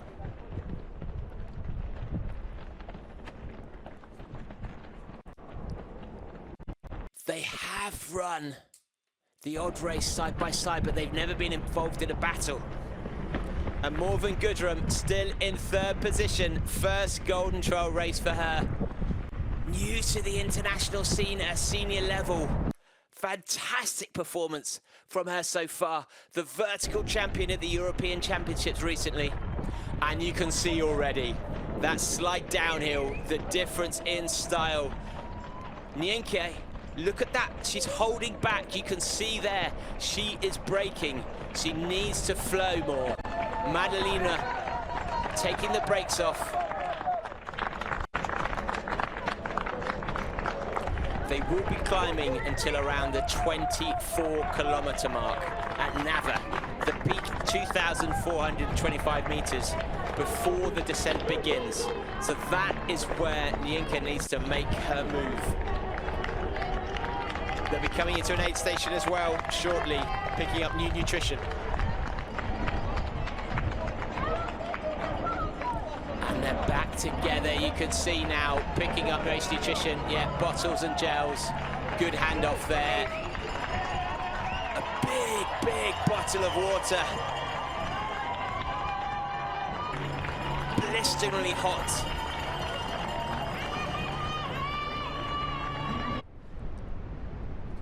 Did more than have the team with her. This is one of the challenges coming on a course like this.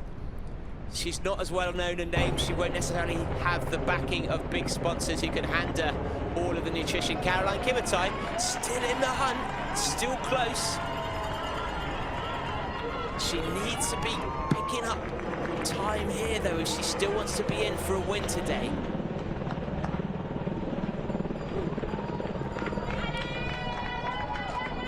And I think this is one of the traps of the last 2 years. We've seen with Joylene Kipadino and with Caroline Kimutai, the last 2 years they've run extremely well. Caroline winning here last year, Joylene the year before, and I think they believed that the pace that they'd set was a competitive pace compared to previous years, but actually their times, while not bad, are nothing compared to what Nienke Brinkman and Maud Mathis have put down at their best. A slightly adjusted course when Nienke first ran, but a 2:49 finish against Maud's 2:48, I believe. So the performances they've been able to achieve on this course substantially better than Caroline Kimutai and Joylene at their best. And coming into today's race as well, from what I've seen so far this season, this is by far the best Madalina Florea. She looked so dominant in Canada, so dominant last week, without even having to push herself. I don't think we've seen the full potential of Madalina Florea yet.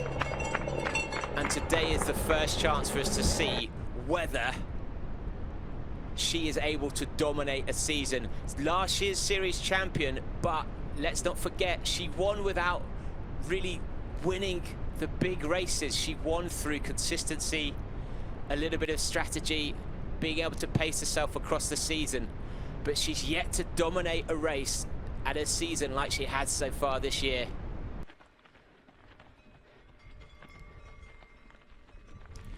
Jacob Adkin at the front still. Incredible to see. Philemon Kiriago a minute behind. So Jacob Adkin out climbing Patrick Kipignino, the former VK world champion. Amazing performance from Jacob.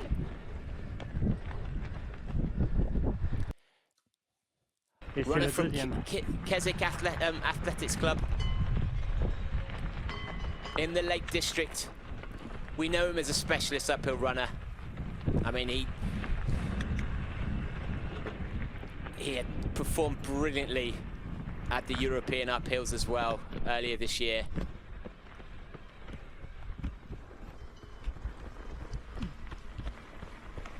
Second place, Patrick Kipignino. Second place last year in Sierre-Zinal as well.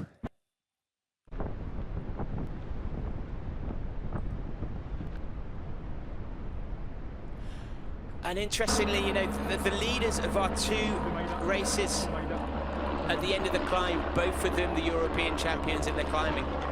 Jacob Adkin, a great result for him as well, winning gold at the Europeans a month ago. Significantly though, only 9-kilometer races, and we're already seeing the difference it's making as the course stretches out. But the difference in style there, Madalina, known as the Mighty Stomper. This isn't a sign of weakness. This, to me, it shows that she really understands how to pace her course. What is going to happen in the second half of this race? The wheels these two have, the downhill closing speed of Madalina. Nienke needs to make a move. She needs to build and try and shake off Madalina. And behind them still, Morva Gudrum still in contention, still holding on. Incredible running from her.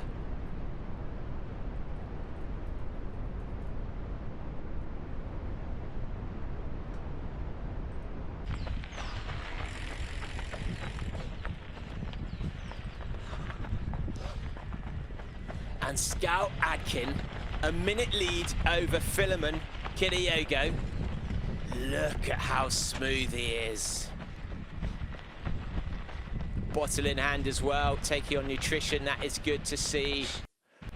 He does not look like that climb has affected him at all. How much has he held back?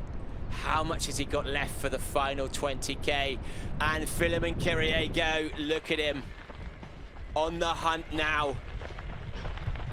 Philemon has said in previous races, if you want to beat me, do not let me see you. If I catch you in my sights, I will race you down. So that minute lead, a significant gap out of sight. But Patrick and Philemon will come together. We saw last year, Patrick actually leading the race of the two of them behind. As they were coming up to Hotel Weisshorn, Patrick was in second place, Philemon behind. Patrick was doing all the work with Adrian Bifford at the front.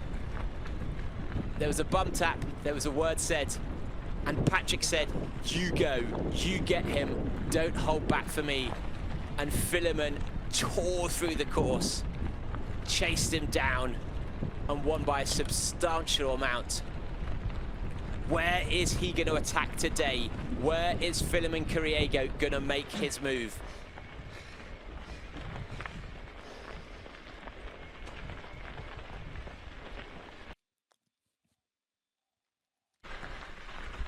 Now Scout Adkin, very good fell runner as well. Very good record in the British fell running scene. Races at Blencathra, Kentmore Horseshoe.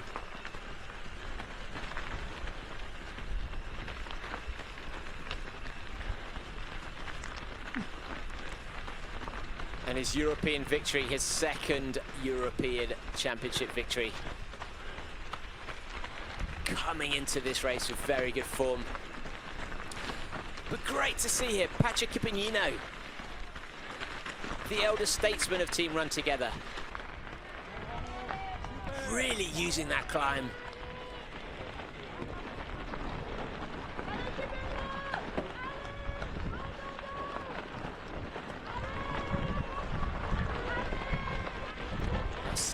Scout Adkin, sorry, not Scout Adkin, that's his wife. Jacob Adkin leading the men's race at the moment. Our top five all very close together. In second place, Patrick Kipignino, second here last season. Winner of Golden Trail races in Japan and China.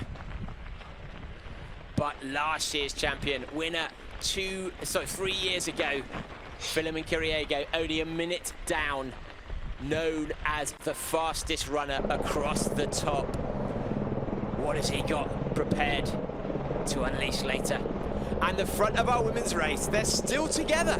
Ninka Brinkman, Madalina Florea, pushing the pace. For reference, Madalina has already run a 1:10 in pre-season in the Romanian Marathon Championships.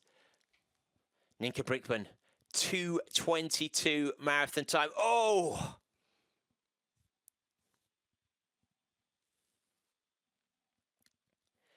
Doesn't seem to have been that big an impact. And that, to me, that's a classic fall in trail.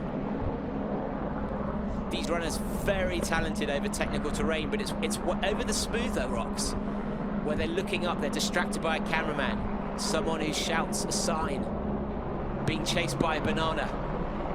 That's often where they just look to the sides and fall over. But worryingly, I think for Madalina, she did have a big fall on this course 2 weeks ago when she was here to do a recce. You might be able to see her left arm did have taping. She had it in a brace for a while. So a little bit of concern, just if that's fully healed. And she was running last week with it in the back of her mind that a big fall could really damage her left hand. Is she reaching for gels there, or is that a sign of pain?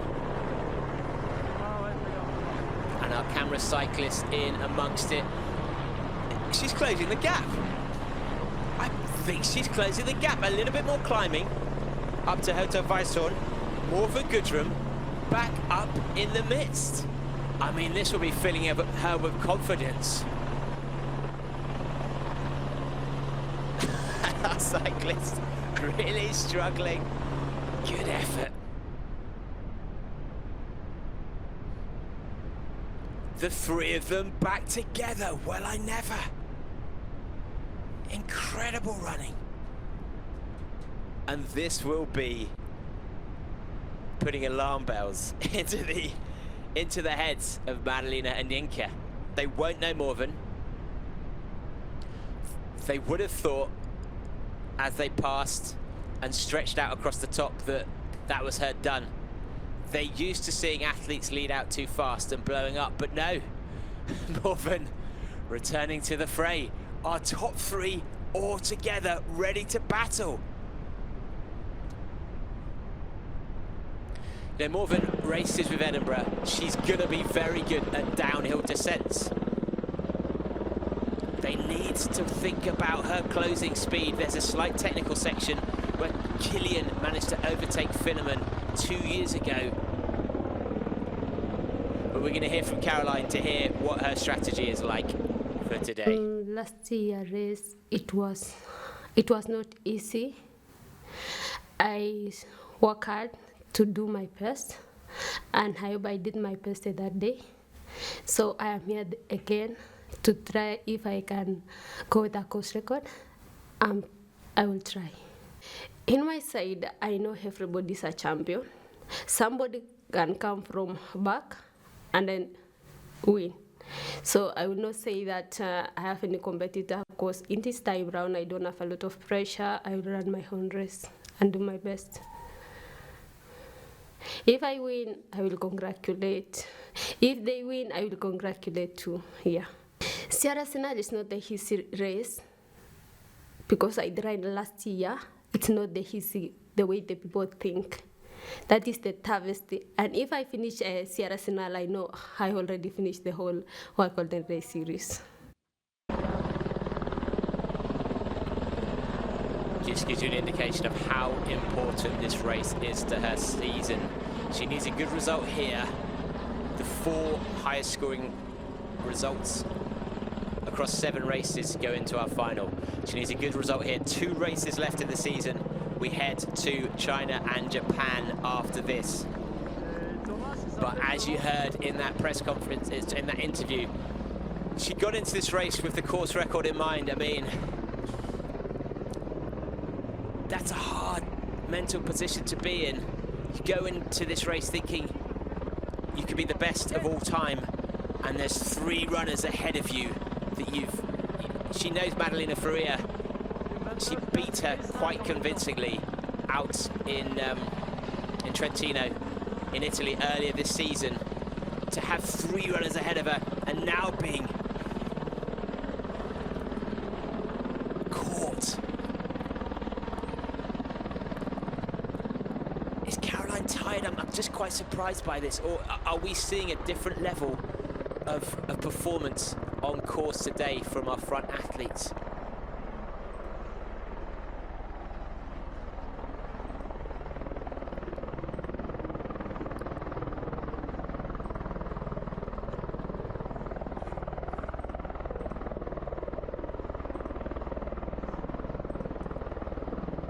Now, I do have some race splits for you to give you some updates of how our top 10 women are looking,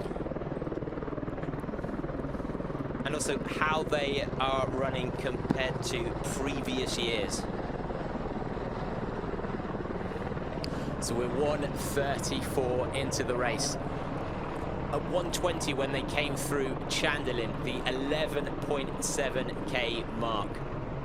Nika Brinkman in the lead at that stage, through at 1:20. For reference, the fastest ever time, Maud Mathis, 2019, was around 1 minute and 30 seconds up on that stage. 1 minute and 30 seconds up. We're going to see the 3D map quickly. A reminder, 3D map, sprint section there across the top. I don't think they're going to commit to it. I think there's too much riding on this race. I think Madalina has got the context of Yeah, Sierre-Zinal is the jewel in the crown, the one they want to win above all other. 53 years in the making, today's race. But look at that mild climb. It's in the sun, it's climbing, it's climbing. It's really, really painful running. You feel like you should be flowing, but you're still going uphill, up to the peak 2,400 meters at Nava before they descend.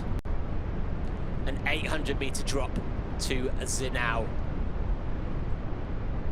But just going back to the timings of today's race. Coming through at Chandilin, about 90 seconds on Maud Mathis's overall fastest time. Given the speed of Madalina on the closing, the downhill, given Nienke's ability to run fast. 90 seconds down, there's a long shot. They could be off a course record, but look at this now. Nienke Brinkman making a break. Is that Nienke ahead? Yann, il peut remonter sur la tête un peu, Nienke là, Brinkman ça se détache. making a small break.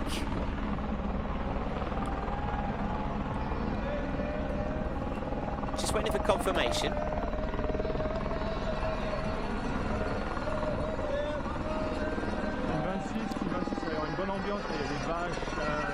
That to me looks like Nienke pushing ahead. I don't know who else it could be. And she's slowly pulling away. Madalina pacing well, but not looking quite as fluid as she has previously. And this is where she needs to be careful. The cows cheering us on. Yes, she's drifting away now. Yes, Nienke Brinkman there in the orange.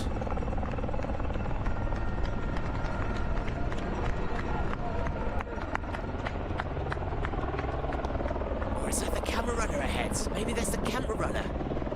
Just looking for confirmation. Has Madalina made the break?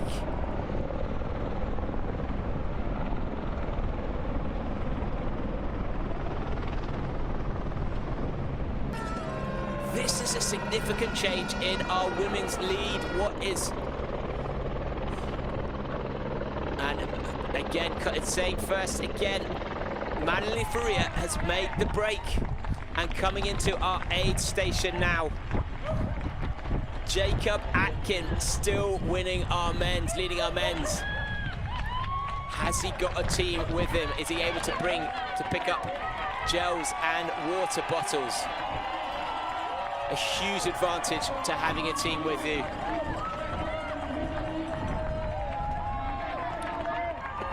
Struggling there.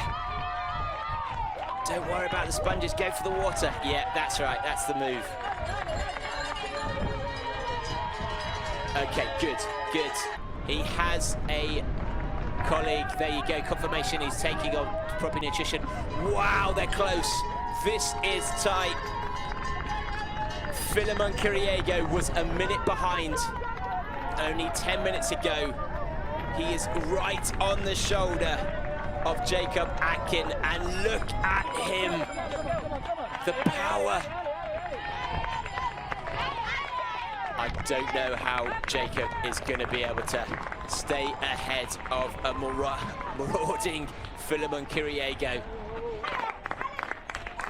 Just to remind you, Philemon Kiriago ran down Kilimanjaro 2 years ago across the top.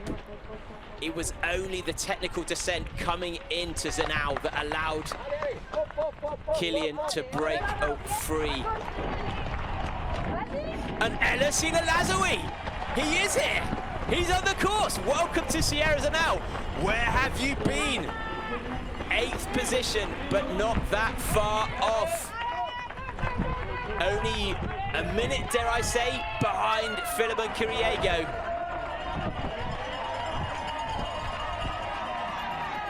What has he got in him?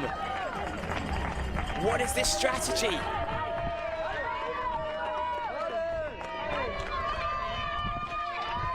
8th position. For me, if Elhousine is still running in 8th, he knows he's got it in him. I truly believe he'd have dropped at that aid station if he didn't think he still had an opportunity here to win this race. He does not care about second, he does not care about third. Sierre-Zinal is the race he has never won. As a reminder, he trains in Switzerland. He moved to Europe to Switzerland. This is the one he wants more than anything else.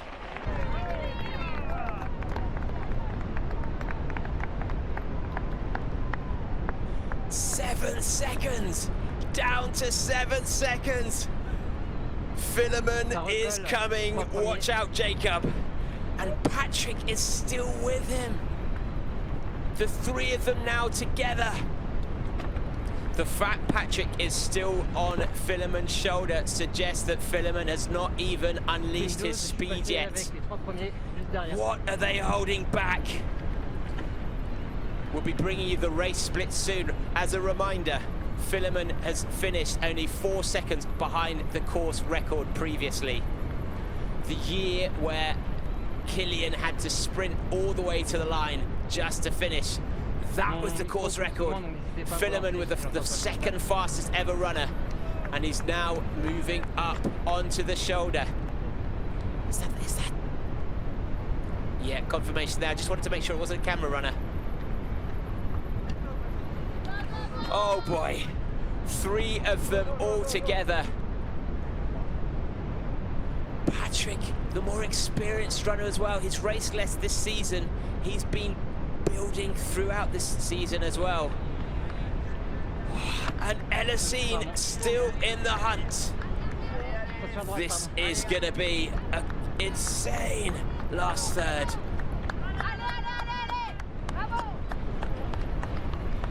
Now I wanted to do some confirmations. We talked about the women's speed at the front. Some of the runners we've been mentioning who are very good across the top. Aurea Liacci was back in 6th place, 3 minutes down. Kirsty Dixon, we saw her, 40 seconds behind. 7th place, Laura Hottenrott, 3.5 minutes behind the lead. Miriam Chepkiriou, another very fast Salomon runner. 3:35. Anna Gibson up into 9th, 4 minutes behind the lead. Hannah Gruber in 11th. Sarah Alonso 5 minutes down, and Maud Mathis 6 minutes. We weren't sure what form Maud would be coming into today. She has been trying to manage injuries, but Maud down in 6th. Of those runners though, Aurea Liacci very fast across the top, as is Laura Hottenrott. Anna Gibson incredibly quick. Brooks runner and Hannah Gruber, the European champion. But we're with our men's now, the top 3 all running together at the 12K mark. They still have 19 kilometers of running still to go. A fair bit of climbing as well. They have passed 2,000 meters. They reached 2,400 meters as well. So this will be starting to feel harder to breathe. Altitude is a slight factor for some of them. And the head of our women's race, just on screen for a brief glimpse there. We're going to be looking at our men's as well. A minute behind in our last checkpoint. Chandelin, 11.7K. They're substantially slower than Kilian's course record. But when Philemon ran his 2:25, he was 1:09.22. Today, Philemon Kiriago is 8 seconds faster at Chandelin when he set the second fastest time of all time. And he's taking over now. Philemon Kiriago, 16 seconds up on his fastest ever split. And he's now into the lead, and look at the difference already, the smooth runner. Oh boy, I think he might have been holding back this whole time. I think this course record could be within reach. That is how fast and Patrick's on his shoulder as well. The two of them working together. The difference that smoother terrain makes. Wow, what a race we have.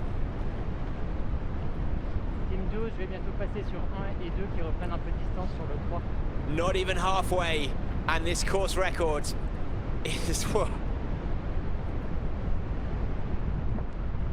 That's confirmation.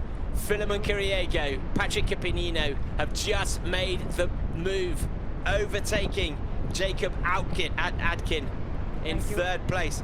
But significantly, Philemon Kiriago is running the fastest split he ever has at this stage of the course. Thank you. Back in 2024, he ran 2:25:36. The course record is 2:25:34. At the moment, it's shaping up that he could be on for the overall course record. And confirmation now. Look at this. Madalina Florea streaking ahead. Ninka Brinkman behind in third. But in second place, Morvin Gudrun in second. The British runner on the shoulder of Madalina Florea. At one point, it looked like Morvin had put too much into that climb. Madalina and Ninke stretched ahead, but Morvin is back in the running. Looking very fluid. She's wearing a race vest as well. I suspect that's because she's arrived here without the big team backing that Nike and Scott will be providing Ninke and Madalina. So the fact she's got her nutrition vest on her hopefully means she's got enough nutrition and water across the course. But our top three all together. Madalina pulling away from Ninke though. What has she done? As we've mentioned already, Madalina, I say we, sorry, I normally have Patrick with me, as I've mentioned already. Madalina has run last weekend. Morvin, even though she's not as experienced, new to the international series this year, she wasn't running out in Austria. Does she have a bit more of the legs? And Kirsty Dixon and Caroline Kimutai, fourth and fifth, both within touching distance. If any of our runners have paced incorrectly, haven't taken on nutrition well enough today, fourth and fifth, all within reach. What a race this is already in our women's. Super fast.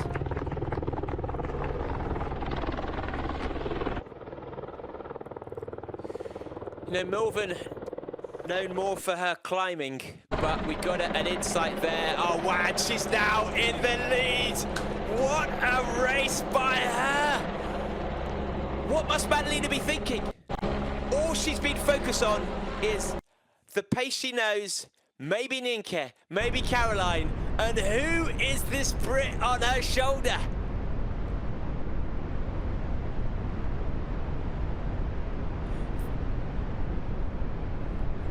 Fantastic to see. Now you can see how smooth this running is. It's very easy running up to Hotel Vison Nava. As they take over across the top, it does become a little bit more single track.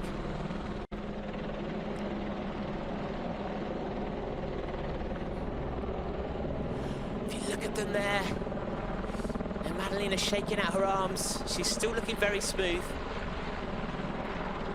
More than looks like she's having to work a bit more right on the shoulder. I mean, very close together. That would annoy me if I was Madalina. I love it. She's got the Elhousine school of pacing. Why don't you, maybe she whispered something in her ear there. They were that close. I'm coming for you, Madalina. But confirmation there. Our top five within 20 seconds. 20 seconds at this stage of the race is unprecedented in the I've never seen a race this close. And now, Philemon Kiriago making his way through the field. Is Patrick still with him? Can Jacob hang on in there? Oh no, apologies, Richard Atuya. Our fifth place runner? I mean, good luck camera cyclists trying to get through those routes and the runners, but Philemon Kiriago now at the front of our screens.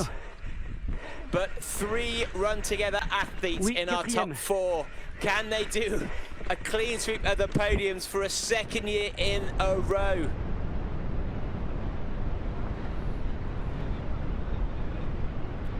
Philemon Kiriago. But it looks like he's a second. Has Patrick taken the lead again? The slightly steeper climbs. I mean, if Patrick is now leading out, this to me is... I truly hope Patrick is ahead. Yeah, it's got to be. Because the closing speed that Philemon has, if he's got Patrick out the front, pushing the pace. 2 years ago, when Philemon ran down Killerman, it was all solo work, and they work so well together. This will be helping Philemon. And on screen now, Alan Santamaria, the Spanish runner, former cyclist. Daniel Pattis, I believe, in 7. Second in Zagama. There's such a stacked field. And yeah, Patrick and Philemon working together there. I've got to say, anyone watching back home, can I just applaud the taping on Philemon's legs there? I mean, the coordination with the yellow, this is what we like to see. Not only glorious running, but glorious style. Well done, team Run2Gether. But we've seen this taping more and more common. With Madalina Florea, the back of her neck, through the arms, just trying to keep her relaxed there. The quads, though. And the great thing now about the women starting first is we get an insight into where they all are. That, to me, looks like Aurea Leacci, the Swiss runner, the Swiss-Italian runner. And we saw the only other time that the women started first during COVID. The battle between the front of the men's and the front of the women's. Maud Mathis has finished first here before. Let's see how close it's going to be.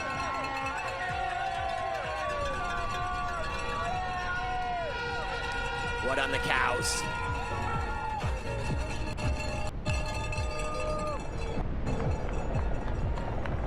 The front of our men's now closing in. And just some confirmation of the splits of our top 10 men's. At Chandelin, the 11K mark, so 15 minutes ago, we knew our top 3. Christian Allen was in 5th, Timothy Cabet in 6th. Christian Allen only a minute behind, great climbing from him. Elhousine 130 back in 8th. Blind Forest in 7th. Andrew Blanis in 10th, 2 minutes back. Our dream in life is to be a top trail runner in the world. Winning Sierre-Zinal, it's like you have makes one big step in life. Look, he's going for it, he's going for it. He's overtaken, he's very fast. The technicality, he's overtaken again. He's back again. But I'm here to challenge myself and try to improve my time because I'm the second fastest.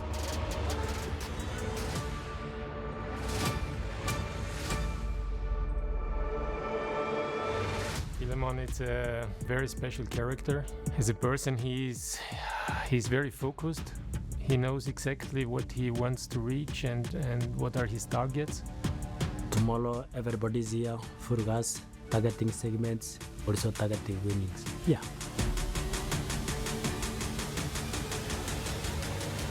For sure, Sierre-Zinal, it needs somebody who is having a strong mind.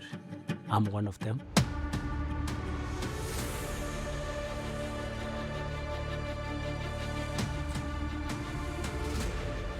Every learner in Sierre-Zinal is targeting to be a legend.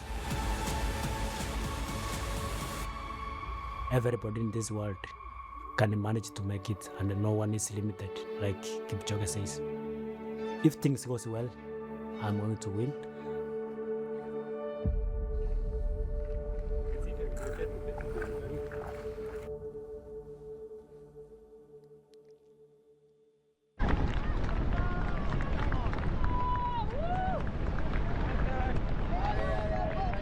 Love that guy. In fact, love all of the runners of the Golden Trail, but you get an insight a little bit into Philemon. Actually, before we talk about that, Patrick Avellino. Yes, my man. Look at this, flowing so quickly. And remember, Patrick has come second here last year. He was the athlete we first discovered from Team Run2Gether as being the one who delivered at Sierre-Zinal. The elder statesman. He has been an unknown this series, this year, often starting too quickly in the season, and by the end of the series just being tired, but actually he's been picking his races and he's clearly been focused on Sierre-Zinal. Wow, I don't even know if Philemon's going to win today.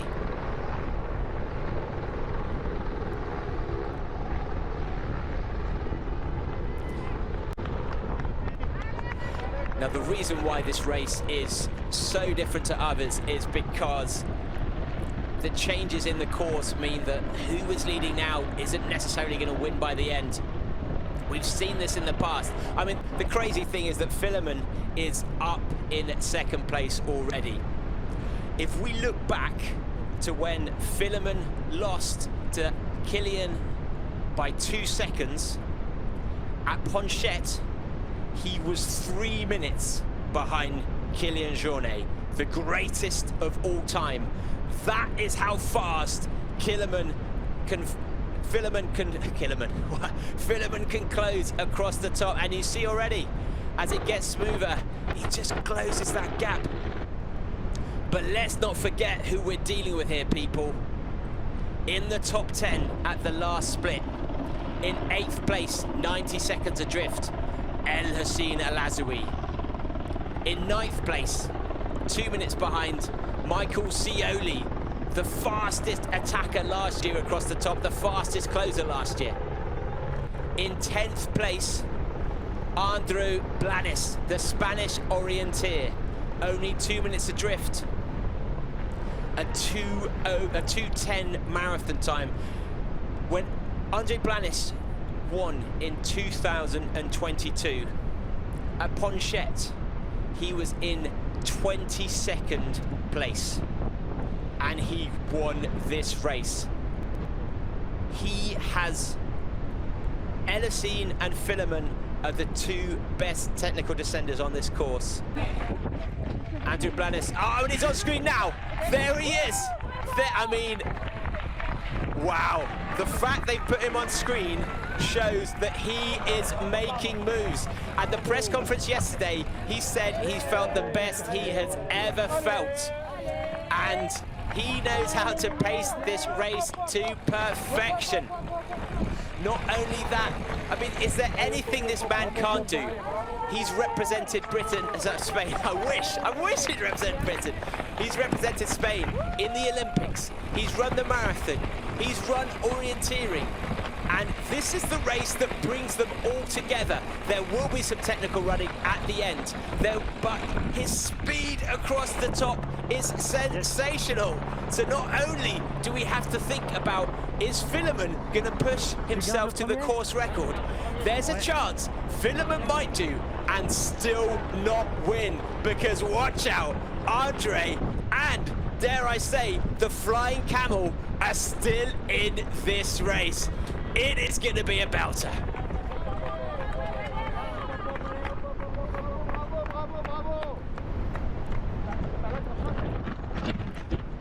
We're looking to get some more updates on the splits to find out exactly where they are.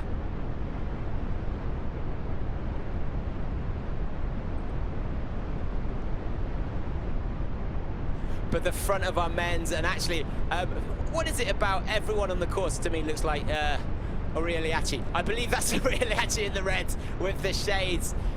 They are now, the men's field are working their way through the top 10. Just confirmation for the front of our women's. Madalina and Morven Gudrum were locked together neck and neck at the 1 hour 47 mark. Nienke Brinkman behind, 7 seconds adrift. Caroline Kimutai 90 seconds back. But this is the front of our men's field. Philemon pushing the pace a little bit more over this smoother terrain. Boy, he looks strong, doesn't he? Look at the power as he strides away. Very different gaits there. The two of them together, though, they will be working together.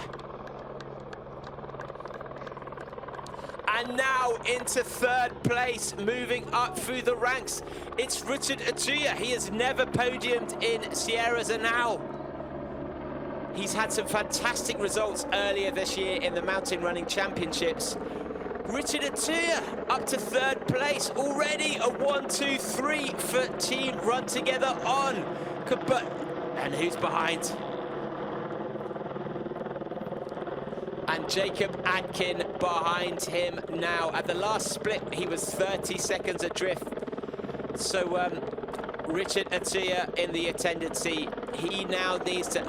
What are the gaps behind? Okay, there's a bit of space. Come on, Jacob. Hang on in there. Breathing out there. He's looking quite tired, isn't he? This is such a deceptively long race because there are still climbs until you get to Hotel Weisshorn. And here is the chasing back. Alan Santamaria on the left. The flying camel with Adrian Bifford to the right. The three of them working together. I mean, what was that? What was that, Salomon? Just trying to look at the number. Very similar running style, if that's not Salomon Kashad. Third place in the past. But to me, I mean, Elhousine, he would not be back running with these two. I know he's come into this race trying to pace it well, but unless Alan Santamaria is having the race of his life, we'd normally expect to see Alan finishing 7th, 8th, 7th through 10th on a race like this. That does look like Salomon Kashad, so I'm just going to check. It is! It's Salomon Kashad! I didn't know you were here! Hello, Sylvain! Welcome to the course! I mean, Sylvain has won European Championships in the past before and is a very, very good closer of races. But the fact he's pulling it away from Elhousine, I just don't think Elhousine is running to his usual form. I mean, he did race last week. Was that the right decision? Look at that domination now of the men's sprints. Wow! Philemon Kiriago. 4:55. I mean, what is that mile pace? 100 meters difference. You're looking at a 5:20, 5:15 or so. Ridiculous mid-race to be pushing that out. But now Elhousine, he should not be falling off the back of these two. What is happening? Yeah, look, he's given the look. He knows, he knows. This is one race too many. He did run last week. He's signaling a stitch or something. This is the curse of this race for Elhousine. He's only finished twice here before. Back in 2023, 40th place. 2022, 113th, 15th place. This should be a good course for him. He's such a good climber, but it's the stress, like with the two likely winners of this course of the last 5 years for me should be Remy Bonnet and Elhousine Elazzaoui. But it's such a tricky course to get right, and I think they've just wanted it too much, the pressure. And once again, Elhousine Elazzaoui dropping off the back. But let's talk about this season. The segment winner of that sprint, Philemon Kiriago, 10 points already. I want to see if I can have confirmation of the climbing. Philemon Kiriago, 4th place on the climb segment, 12 points already. So if he wins today, 212 points. If he can get a good scoring on that downhill, which I believe he will, this is now a changing of the series for me. If Philemon can win here and do some damage on that downhill, his average per race is so much higher than Elhousine Elazzaoui's.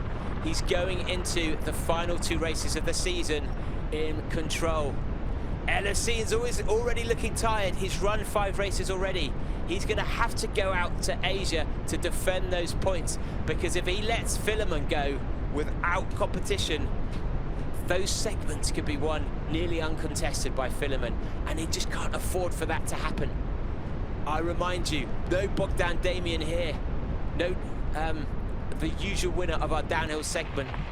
It wouldn't surprise me if Philemon gets maximum or goes for maximum points in the downhill. Our downhill segment is only 1 kilometre from the finish line. He can afford to give it his all, going for the course record, picking up maximum points and going for that win. This is a change in the series for me.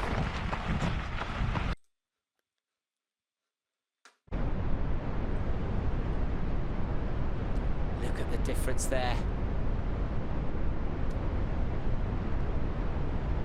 Half a minute. Now, one of the big changes in this race to other races is, because it's an A to B course and there aren't a huge number of aid stations, it means our athletes don't get the opportunity to really pick up information from their team, from their coach. Oh, and what does this mean? Is Morven out front by herself? Is this another attack? Wow! The kahunas on this girl. Oh, well, it looks so. Madalina Florea in 2nd place. Unbelievable. Unbelievable running from Morven Gudrun. It looked like after that climb she committed too much. She's not known as being someone who's run a huge amount of distance. But massive gaps forming in our women's field. Wow! Morven Gudrun burying herself. How dare you? Unbelievable running by her. Pulling ahead of Madalina Florea and these technical climbs. Maybe that's what's making the difference.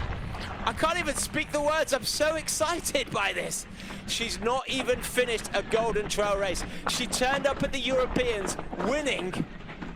That is the talent you get in Scotland, in the Lake District, from fell runners. They can bury themselves uphill. They've got the lungs. They can run fast downhill. They just need to learn the distance and the nutrition. Massive question marks for Morven, and she is answering them. She is tearing apart the best trail runners on earth right now. What can they do? I can't believe we are having 2 of the best Sierre-Zinal races of all time. The level of competition is unreal. I'm going to need to take a break, but how is this race going to end? Because we have a new leader, and right now, she is looking like the Terminator.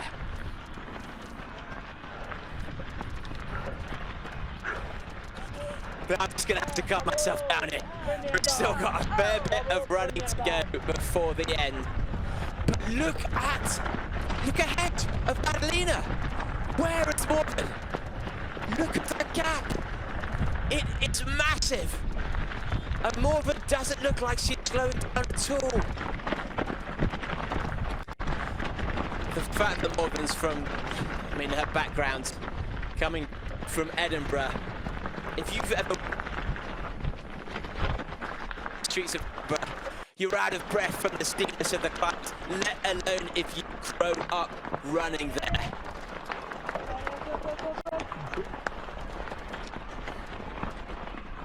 Confirmation here. Morgan Gudrun having the absolute race of her life. And what?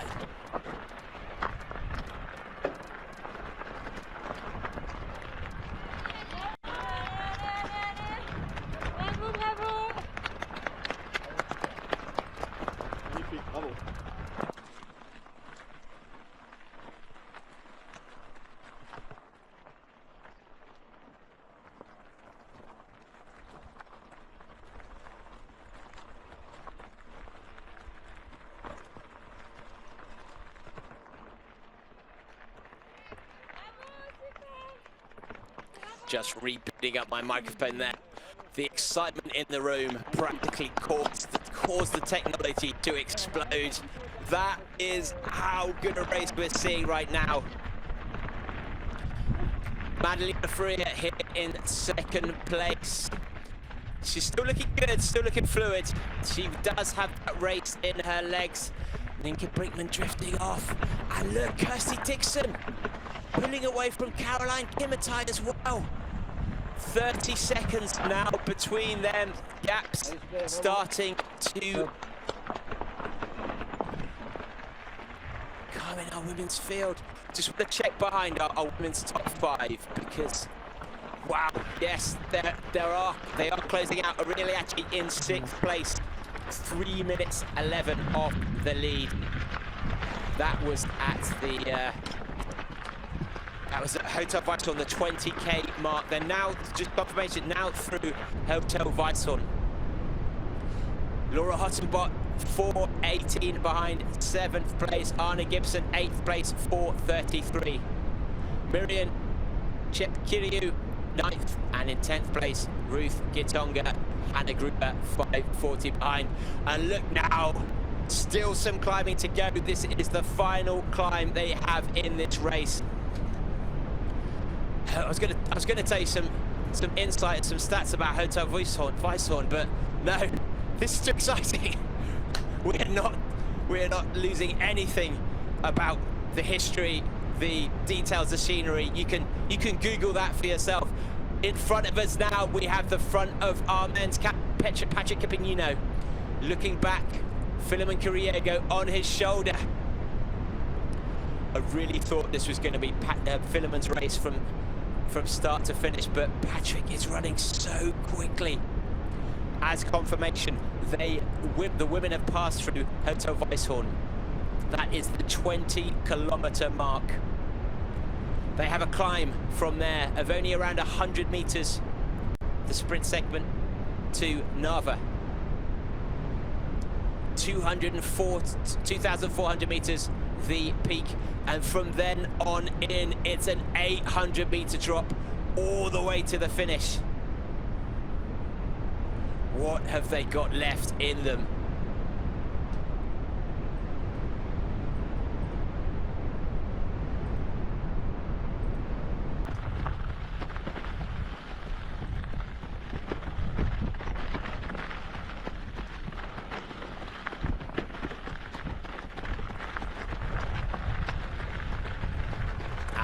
With the front of the women's race.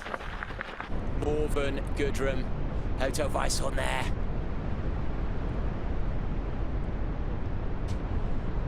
Derelict for many years. Now beautiful aid station.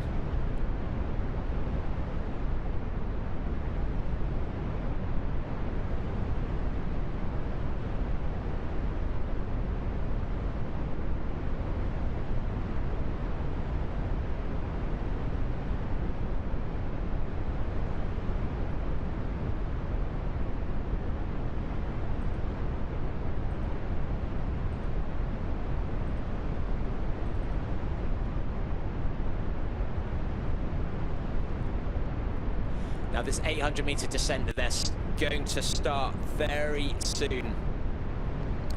It is single track, as we're seeing, hard to overtake, and this is the point where in previous years we've seen a lot of places change hands.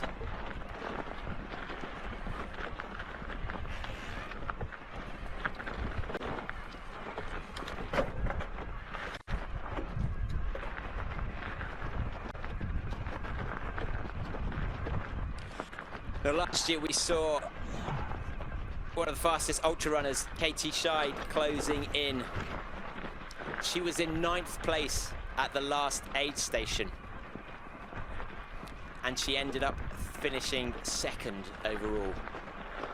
That's how fast this downhill can be. Lovely slow motion there. You get a sense of the majesty around this race, known as the race of the 5-4,000s.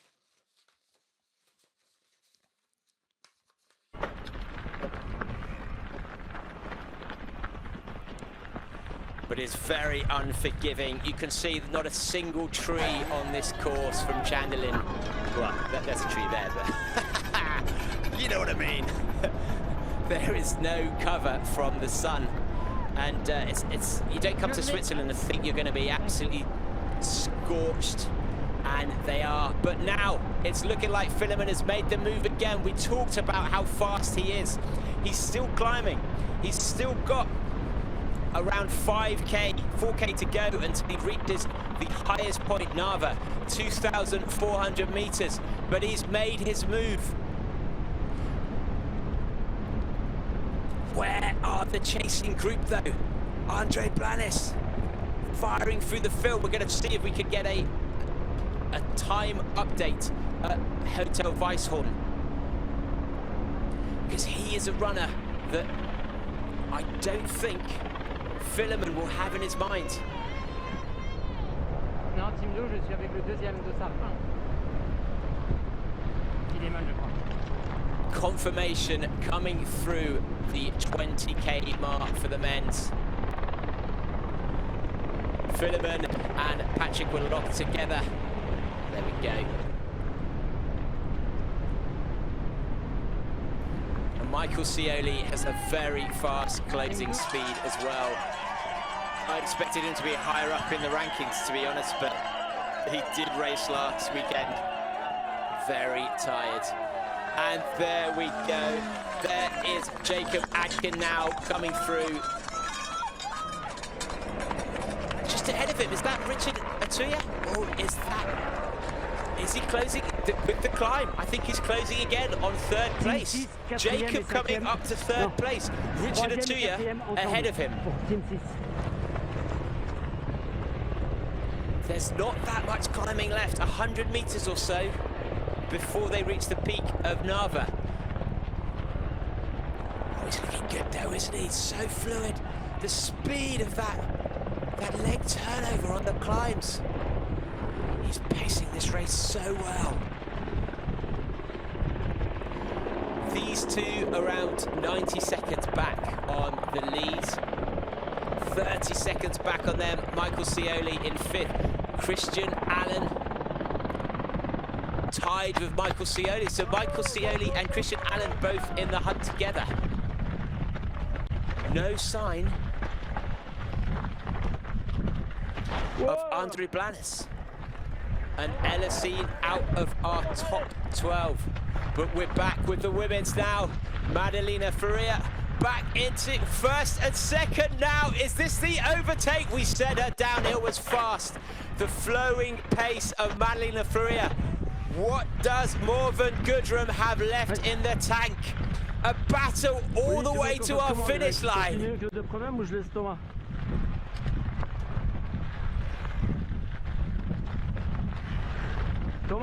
And how will Gudrum respond? Climbing is done. Climbing is over. We're going to be passing through Barnusa. And as you can see, it's fairly flowing running, a slight descent all the way through to the 30-kilometer mark, where it dramatically drops down.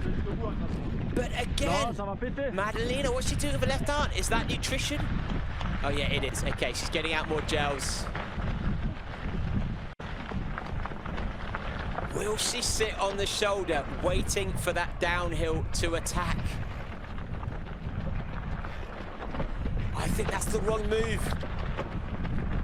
From what I know of the two runners, if I was Madalina, I would break now.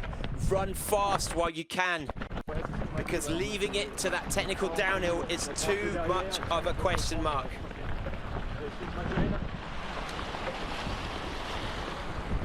Will she overtake?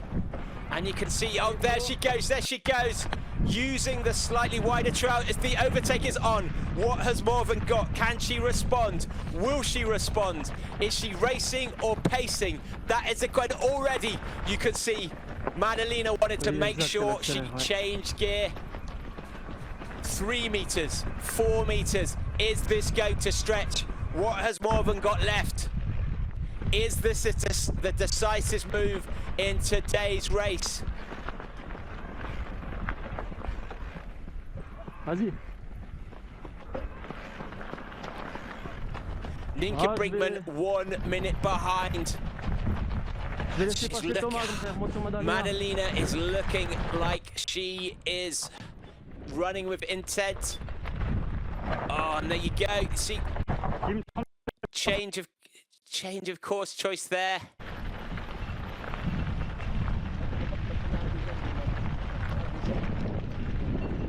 Our cyclists unable to overtake the cyclists. A bit of a queue forming now.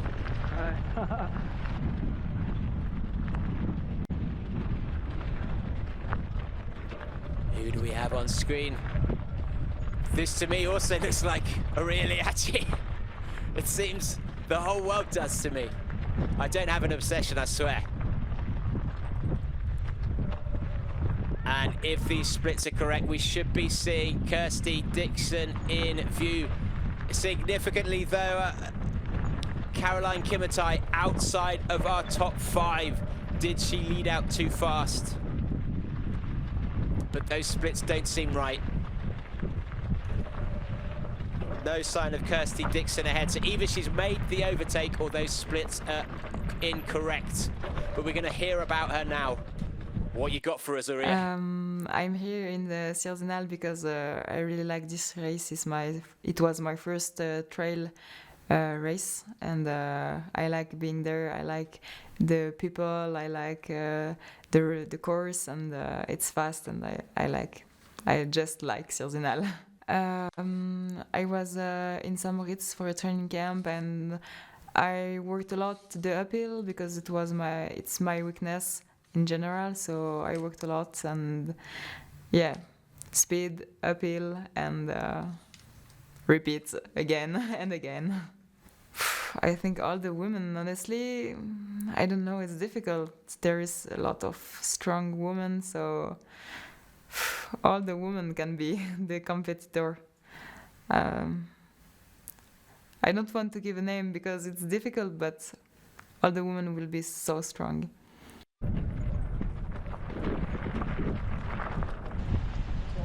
I mean, you heard it. The climb is her weakness. All we've done all day is climbing. She finally gets a chance to run to the speed that we know she has. The fact she's made it up, passing Caroline Kimutai, shows that she's closing very fast. At the moment, Aurelia Liacci 2 minutes back from the front of our lead. 2 minutes back.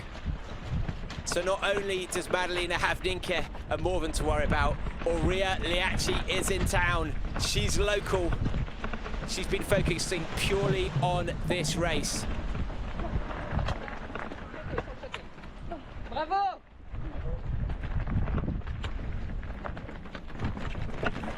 And Aurelia has set a 1:10 half marathon time already this year. Wheels are coming.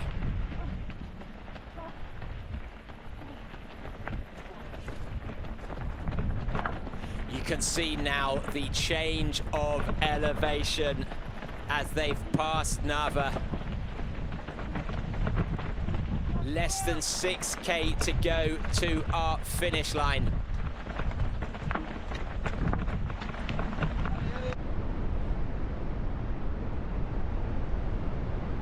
Beautiful sights out there. Not a cloud in sight. Let's see who we're picking up here. This to me looks like Philemon Kiriago and Patrick Kipinino, both within sight of each other. Patrick still leading. You sly dog.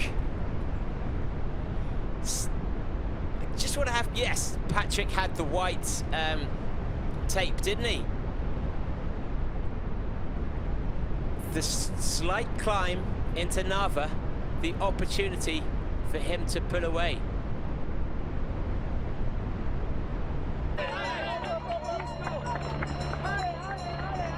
Still together. That's going to be helping them push the pace. Patrick Kipinino still at the front. Well, I never.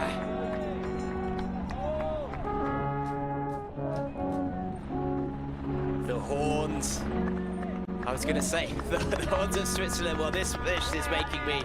But anyway, we are at the front of the men's. Patrick Kipinino leading out his teammate, Philemon Kiriago. We're going to try and get some race splits to see how we are looking compared to the overall times. Patrick has just come through in 1:56.46. Confirmation there, 5 seconds behind. Philemon Kiriago sat behind him.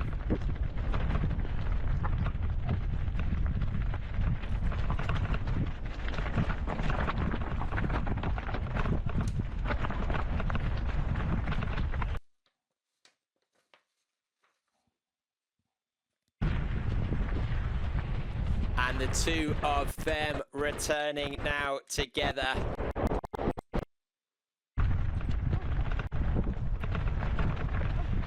At the Hotel Weisshorn mark, Patrick came through in 1:45.12. Philemon 1:45.15. When Philemon was 2 seconds off the course record, he was through at 1:45.29. So at the moment, Philemon 14 seconds up on his fastest ever run. This course record is here for the taking. Are you watching, Kilian? Are you watching? If anything's going to bring Kilian back to this race to focus on performance and giving his all, it is someone taking his course record. It is for the taking, boys. You go get him.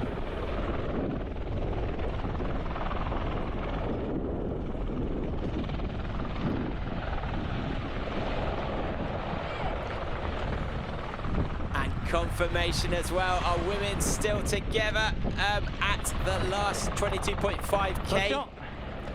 Nika Brinkman a minute behind. What has happened? And the difference now. Look at that move.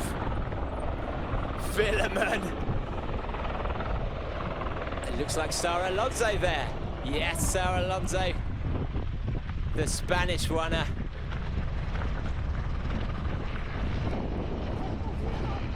Former winner of Zagama. And Philemon, how relaxed does he look? How smooth. He's got his bottle in hand. He's just been sat waiting this whole time. Philemon and Patrick happy to work together, keeping the pace high, being consistent. But what has he got in him? Does he know the time? Does he have the course record in mind?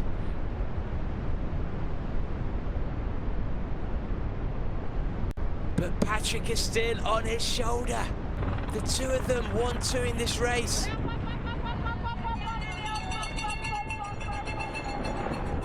What can Patrick do on that downhill? We've seen Patrick sprinting out in Mammoth Lakes.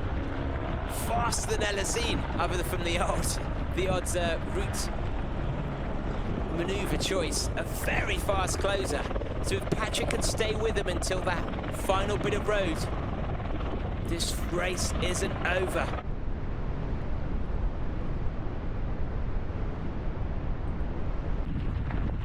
behind them in the mains. Jacob Adkin dropped back a fair bit now, 2 minutes behind. And Michael Scioli, this is Michael Scioli making the move. We weren't sure where he was on this course. He came third last year, the fastest closer on the course last year. Michael Scioli now up to third place, 2 minutes behind. Jacob Adkin in fourth place. Richard Atuya, 30 seconds adrift in fifth. Timothy Cabet, sixth place, 3 minutes out, and Christian Allen, seventh, 3 minutes out. Brian Rodriguez Flores, 3:17 in eighth. Jonathan Castillo from Colombia, ninth, and Paul Machoka in 10th. That is your top 10 men's. And we are with our top 2 men's, as you can see, switching between bike and drone shot.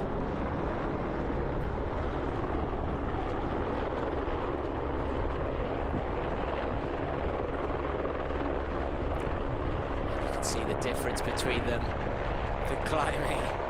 I mean, no surprises there. And Patrick, world champion climber in his past. And Philemon, what a closing speed he has. He'll be wanting the 10 points that sprint segment has on offer as well. What is he going to come away with today as a points haul? Is this a changing of the control of the series? And look at what a difference that has made. 2 minutes already up on Jacob. And Michael Scioli now actually up into third. That was the last split, but we've had confirmation Michael is now up into third. As a reminder, last year, first Philemon Kiriago, second Patrick Kipignino, third Michael Scioli. Is it going to be a repeat in history, a clean sweep for Team Run Together? This was the very first race on the international scene that Philemon won. He'd done very well in the mountain running season prior to that. But for 3 years, Patrick was very much the leader of Team Run Together, the man you were watching to pick up the victories. But it's been Sierre-Zinal that first allowed Philemon to beat his teammate.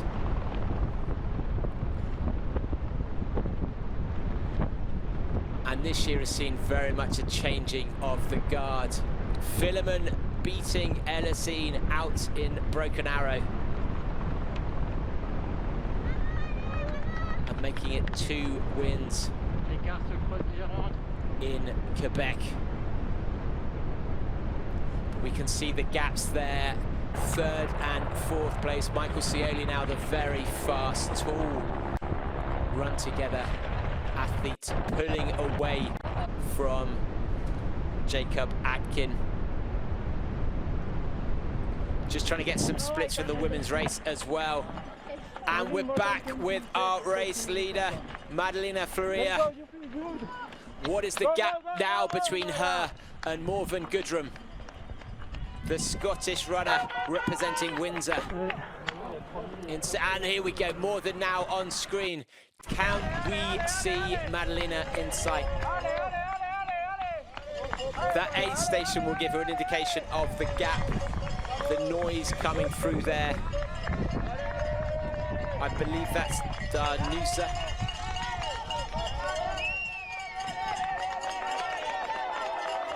We had our last split at the 22.5k. They are significantly further forward than that. We're just waiting for confirmation of the runners behind.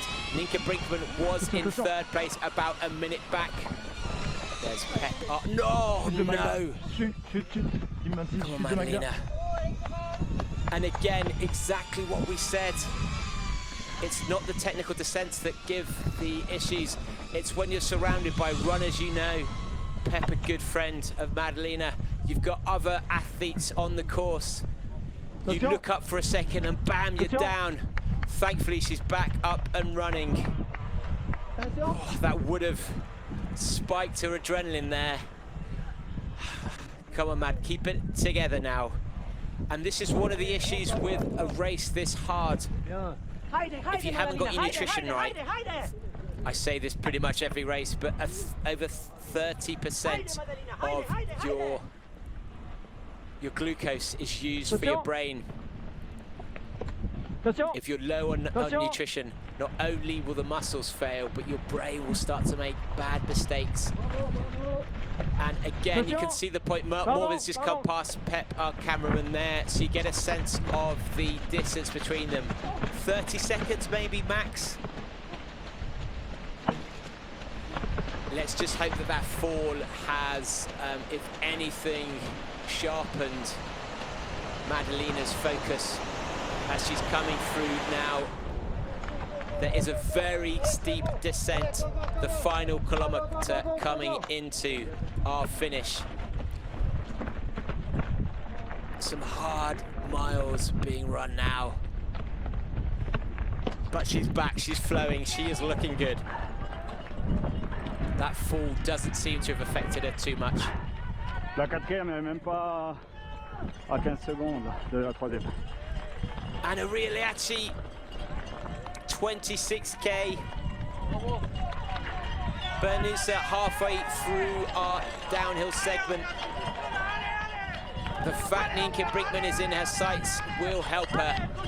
But she doesn't, Aurea doesn't seem to be pulling too much out over Caroline Kimutai. For me, it looks like our 3rd through 5th are all locked in the same place. Who's gonna make a move? 3rd through 5th, all within distance, all within a chance of that 3rd place podium. And 3rd place on screen now, Nienke Brinkman, the Dutch runner, still looking very fluid, passing through our cameraman Pep.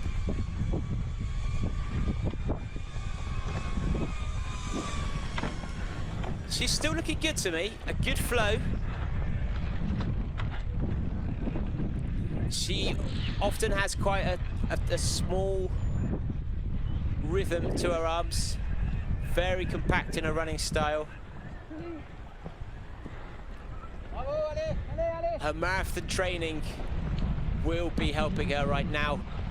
We know she loves a high carb diet. And that's how close 4th and 5th is Caroline Kimutai. At one point looking like she might be dropping off the back, but no, still has Aurea Liachi in her sights, and let's hope the 3 of them could all work together. They would have seen Nienke Brinkman to the right, climbing. They will have her in sights now.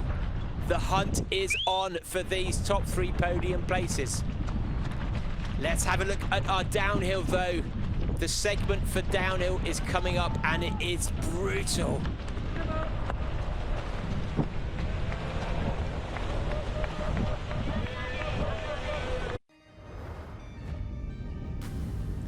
But let's look at this downhill now. 1.2k in distance, 163 meters. The challenge of this is 15% gradient. Their legs will be so tired. And we've seen year after year people fall on this section.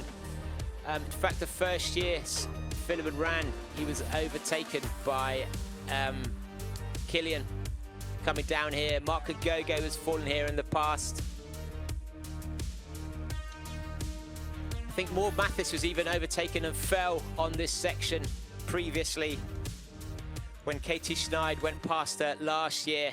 So not only will they have to push the pace, but it's so hard to keep your legs up. But looking good now, that fall hasn't affected her. Series champion Madalina Florea. There were big question marks about whether last week's race was a mistake to choose one or the other, but she's looking good here, still flowing. Attention! As a reminder, she has raced this twice before, but has never really put down a good finish. Her first year here, she was leading out until the 20k mark, coming through Chandelin. And now they're back together. 4th and 5th running together. Caroline Kimutai pacing this to perfection. We saw in her first win out in Jingshanling in China 2 years ago. She was caught across the top on the steps, and it was in the final third, the fast-flowing trails of Jingshanling, where she pulled away again, but still something in the tank. 4th and 5th together, and who's that ahead? That to me doesn't look like Nienke. Is that one of the male runners? Just waiting for confirmation. And this is where the front of our men's and our women's race come together. Look at our cameraman struggling to keep pace. He is sprinting and still just off their shoulder.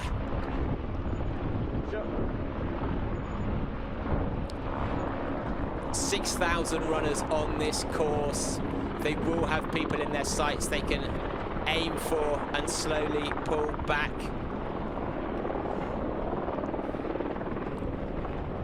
But Nienke Brinkman now down to 4th, down to 5th. There's the difference. Wow, 3rd, 4th and 5th all together. You see the difference in style. Nienke more of a road runner, not quite the confidence to attack those downhills. And Auria Liachi now up into 3rd place. Confirmation there. Oh, and no, just a slip out. Down on, oh. Quite a heavy fall. Thankfully, it was on grass. We're going to be seeing slow replays of that for years to come. 2 cameramen there. She's up and running, thankfully. And Nienke has responded. Nienke has responded. And Caroline Kimutai has responded. Caroline taking the lead of our chasing group. What a difference those last 200 meters have made. Caroline now attacking aggressively. And in the men's, change in our lead. Philemon Kiriago now up into 1st place. And he still looks so relaxed. 1st place and 2nd. Jacob down to 4th. Can he hold on to top 5? For the sake of the world, is it going to be Kenya 1, 2, 3, 4, 5? Or can Jacob put up some resistance? But 1 and 2, they're still together. Our men's leaders, Philemon Kiriago, Patrick Ipinino. Both of them so strong. Psychologists have proven that if you're running with someone, you don't feel the pain as much. The fact they're together means they can push, and they'll be picking up the back, well, the front of our women's pack now. They'll have targets. Are they on still for this course record? What a finish to both races. Just looking for the men's splits. We haven't had an update since 26k.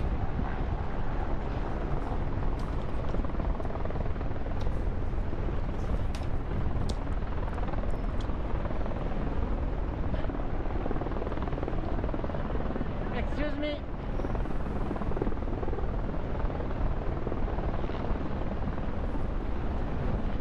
Excuse me. Now our front 2 men slightly off the record pace, but only slightly. 2:09.12 in 2024, coming through in 2:09.10. About 10 seconds adrift of the course record pace at this stage. But given they're battling all the way to the finish line, this course record is on. Michael Scioli, still 2 minutes back. And Christian Allen, 6th place, 15 seconds behind 5th. A top 5 for Christian Allen, a real possibility. But what a domination by Kenya this has been so far. 5 Kenyans in the top 7. So they've come through now the 26 mark through Bunuza. Less than 5K to go. Predicted race time for the men's around 2:25. And Madalina Florea still at the front. It won't be course record today, that's 2:49, Maud Mathis. But you can see she's now into the slightly more rugged, rutted descent. She'll be hitting our downhill segment very soon. A predicted race time for her of around 12 minutes left, 10 minutes left, I'd say. But she will not care about the time. She has never won here before. She is yet to podium at Sierre-Zinal. The daddy, 53 years in the making. And I dare say we're going to see that mountain goat chasing her down the finishing line. But who's behind her? Where is Morven Gudrun? 35 seconds, still close enough. She can't afford to take it easy. We know Madalina fell last week. She's already had a fall today. She needs to keep up her composure. Attention. But what a performance by Morven Gudrun.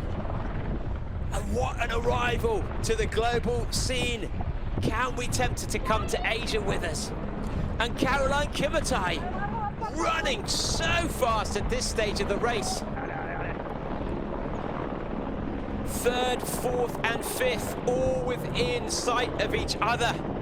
Nienke Brinkman, 3rd in the European Marathon Championships. Her return to trail after so many disappointing, heartbreaking years of injury. What a return from her. And this is the area where it all happens. She's looking good. Stay focused. Eyes down, Madalina. Do not let anyone distract you now. You can see here the dancing steps.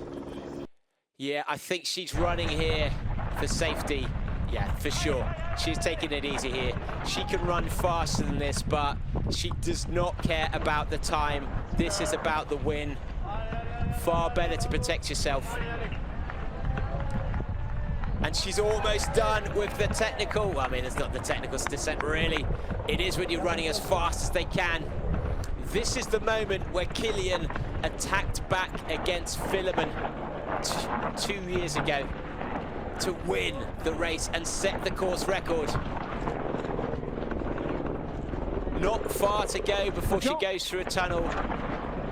Hitting the roads. Still steep descent into the town. But she'll start to hear the cheers. She'll start to hear the roars. And Philemon Kiriago looking supreme. He didn't come to Austria. 1 second at the beginning of the downhill. I dare say Philemon is going to bury himself on this downhill to get the points for the segment. He's already picked up 10 points on the sprint. It's not just a battle for the win today. 2 more races left in the season. If he can score well on this downhill and take the win, for me, he is in control of our series. A series he has never won. And you can see the difference it makes. What's going on here? Just confirmation of who that is on screen. But these slight uphills, painful. But there we have on screen now, Philemon overtaking the podium places. Liacci, Philemon behind. Arms out wide. And you can see the choosing the racing line. You know, Philemon's got the experience there, flowing through this, coming to the end of that downhill segment. We'll be getting updates soon of his time. We won't know until probably after his finish where the points are, because typically on the downhill we see some insane segment times put in by the rest of the field. But at the front of our women's now, Madalina Florea. Still incredibly steep descent. This is the steepest part of our course coming up all the way into our finish line.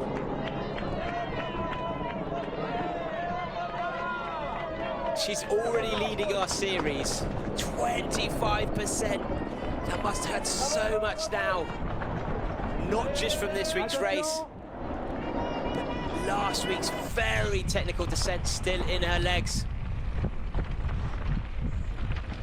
Where is Patrick Ibenino? Where is Morven Gudrum? Flowing so fast now, Madalina coming in. 1 minute back, and Caroline Kimutai on the hunt.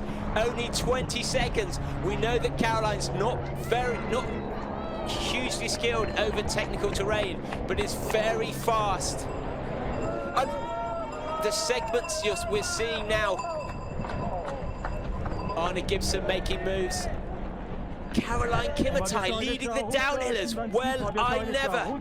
At the World Championships last year, she stopped at the top of the downhill. She was that bad at downhills, but she is in the ascendancy right now on the downhill, ironically. Second place, potentially within sight. Can Morven hold off this late resurgence by Caroline Kimutai?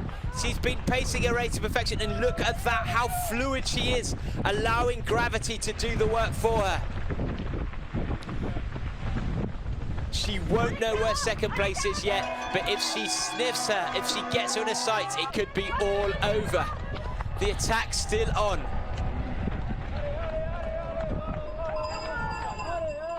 Caroline Kimutai, we believe in third place in the hunt for second.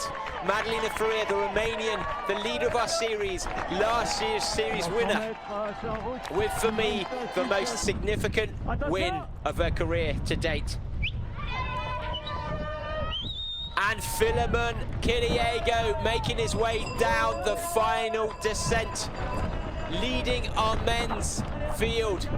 Winner here last year, winner here 3 years ago. In fact, he only came second 2 years ago by 2 seconds. But she's coming out of the trail.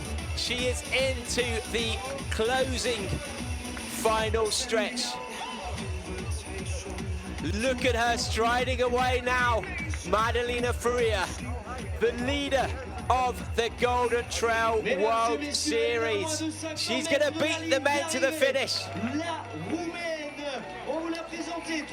She can start to celebrate now. She'll see the final turn coming soon. Coming into our tunnel. And look at the cheers. This is a remarkable performance, given that she dominated so easily last week's race. And she's coming now into our finish straight.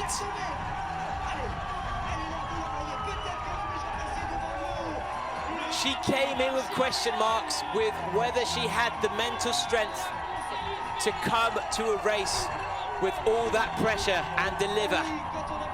She suffered here twice before, leading 4 years ago and finishing 7th, outside the top 5 last year. But there was no question about it this year. She paced it to perfection, always within sight of the lead. No matter what happened, she didn't attack early. She waited, And as soon as she crossed that peak, she stretched her legs. The winner of the 53rd Sierre-Zinal is Madalina Florea from Romania. And coming through, Philemon Kiriago for his third ever win here. He's putting his name in the history books. On his shoulder, Caroline Kimutai, we believe, in second place. What a performance from her. But Philemon Kiriago, happy to sit back, happy to work with his teammate. This is the course he loves, and it's not just a win here today. Our men's champion, Philemon Kiriago, taking another 200 points, but also taking control of our series. And Caroline Kimutai, what a performance from her. She's won here before, but this is the first time she's paced to perfection. And Patrick Kipanino, the older statesman, running from the start. He was leading up the hills. He ran with his teammate, and look what that means to him. He is not just celebrating his win, he is once again celebrating the dominance of Team Run2Gether, and through in third place. Welcome to the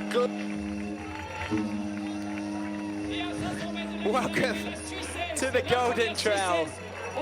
What a performance from Morven. She won the European Championships.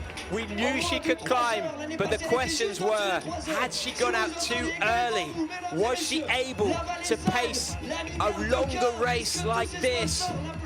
And what an arrival on the global scene. If she's doing this at this age, what is she gonna be like in 2-3 years' time? An incredible performance from the Edinburgh athlete. Not only that, she's missing the Edinburgh Festival to be here. What a choice by her. And Aurea Liachi, this local runner coming through. She announced herself on the global stage at this race. She's paced to perfection. A 4th place for her. She'll be delighted with that, given the names all around her.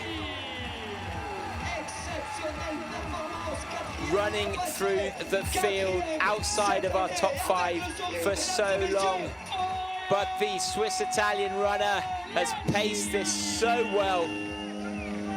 To beat a runner like Nika Brinkman, coming in 5th, former series champion.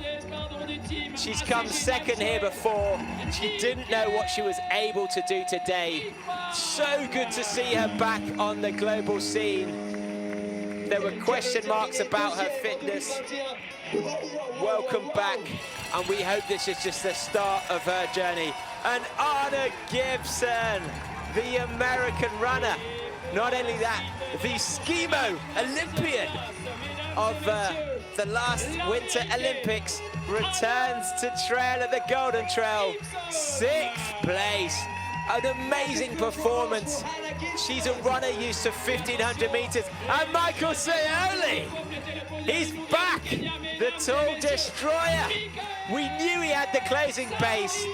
A 1, 2, 3 for Team Run2Gether. Is this deja vu? What can the world do? And now they're coming thick and fast. Is this Ruth Kitonga on screen? Surely not. She was back in 9th. She came 2nd last year. Wow. If you think back to Italy, where she crawled across the finish line, she really was been struggling with pace, with the heat, with nutrition. Back-to-back performances from her. Really mature performances for Team Run2Gether. What a result for her. And you can see the delight of the athletes. To top 10 in Sierre-Zinal is an incredible performance. Well done, Anna. Amazing performance. And who've we got coming in now? So I'm just loving that. Oh, and Jacob Atkin. Okay, I'm applauding this. To be fair, I'm applauding everyone, but He fought so well to take it out against the field and lead for so long. With such a long race ahead of you, a brave performance from him. 4th place for Jacob Adkin. Take a bow. And in 5th place, Timothy Capet. A wonderful performance for Team Salomon. He was back in 10th place and has stormed through the field. But I love these races. And Christian Allen, he raced last week, he looked tired.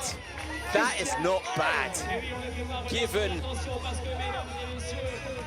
last week in his legs, the fact that he has been struggling a bit with form this season. He's run well today. And I love it when the women start first, because you get such good finishes where everyone groups together. Who've we got next? Whose running style is this? This should be a game they should do in pub quizzes. Who is this running from high above? And Paul Machoka, great result for him, the NNormal runner. And was that Brian Rodriguez coming through the line as well? You can see quite how hard this race is. 31k, but thinking of the times, you know, this at the heat and the altitude is such a brutal race. Is it the greatest trail race on earth? That's the question.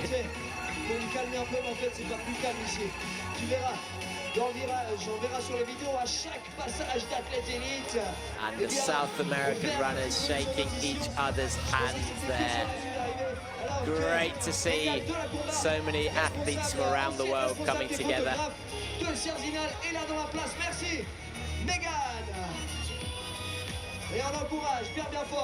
We hope to be hearing from our top 3 athletes soon, to getting a Q&A from them.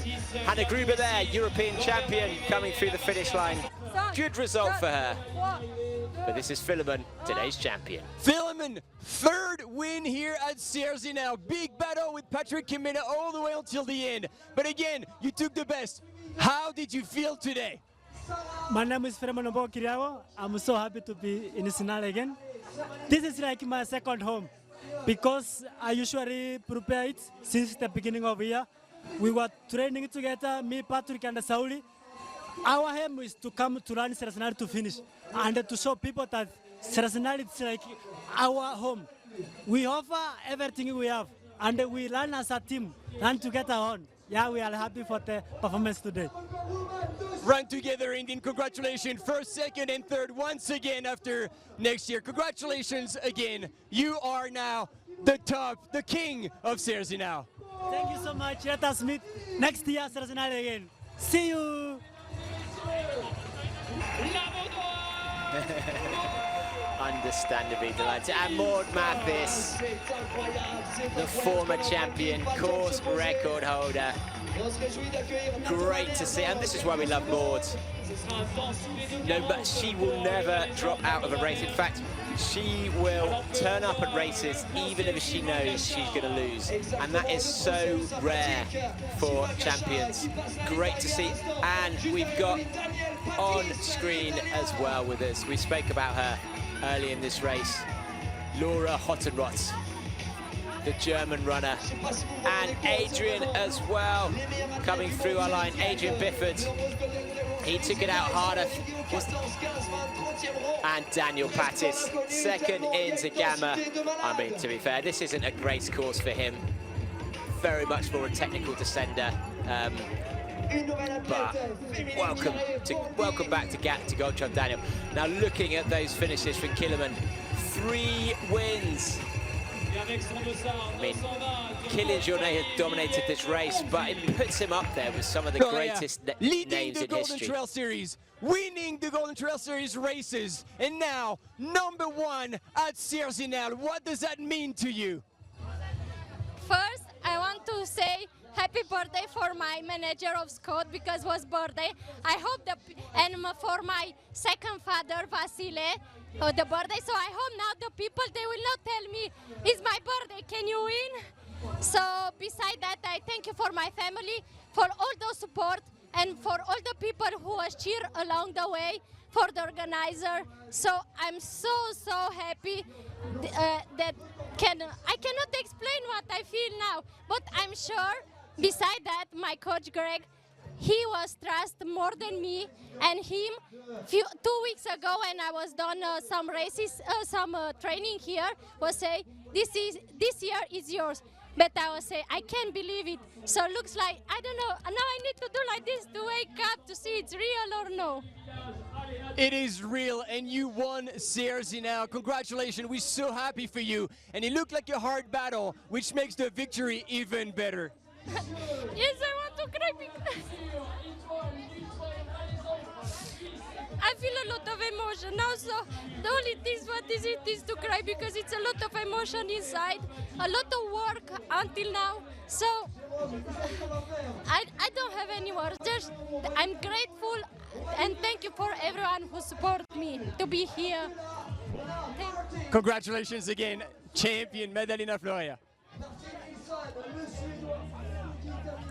And you can see just how much that means to her. It's not just the victory, I think, that it's the relief that's coming out. She's had so many races where she's let the pressure get to her. And we saw it in the finals 2 years ago, where she limped home in 40th. Last year at Sierre-Zinal, she was telling everyone she wasn't racing hard because she was, I just don't think, prepared to expose herself to say that I want to win this, I'm going to give it everything. But today, not only did she win, but actually she proved to herself that Tabor Henning coming over the line there. She proved to herself actually she can deal with this pressure and deliver on the global stage. Now, in terms of our overall points, this is a season big dog. Second time, second behind Philemon. But this year, you were staying with him a very long time. Was it the plan for you to stay together, to run together at the front? For me, first of all, I want to thank God. Secondly, I want to thank my manager, Thomas Krejci. Thirdly, I want to thank the Cold and family. And I want to thank Sierre-Zinal management. Today race for me, I was well prepared, and I told myself that I want to start very fast from the beginning until if they will pass me, let them pass me in the last downhill. And I'm very happy that I completed my plan, and I'm very happy. Well, congratulations. It was extremely well managed, and it worked because Team Run Together was first, second, and third again like last year. Well done, champions. Thank you so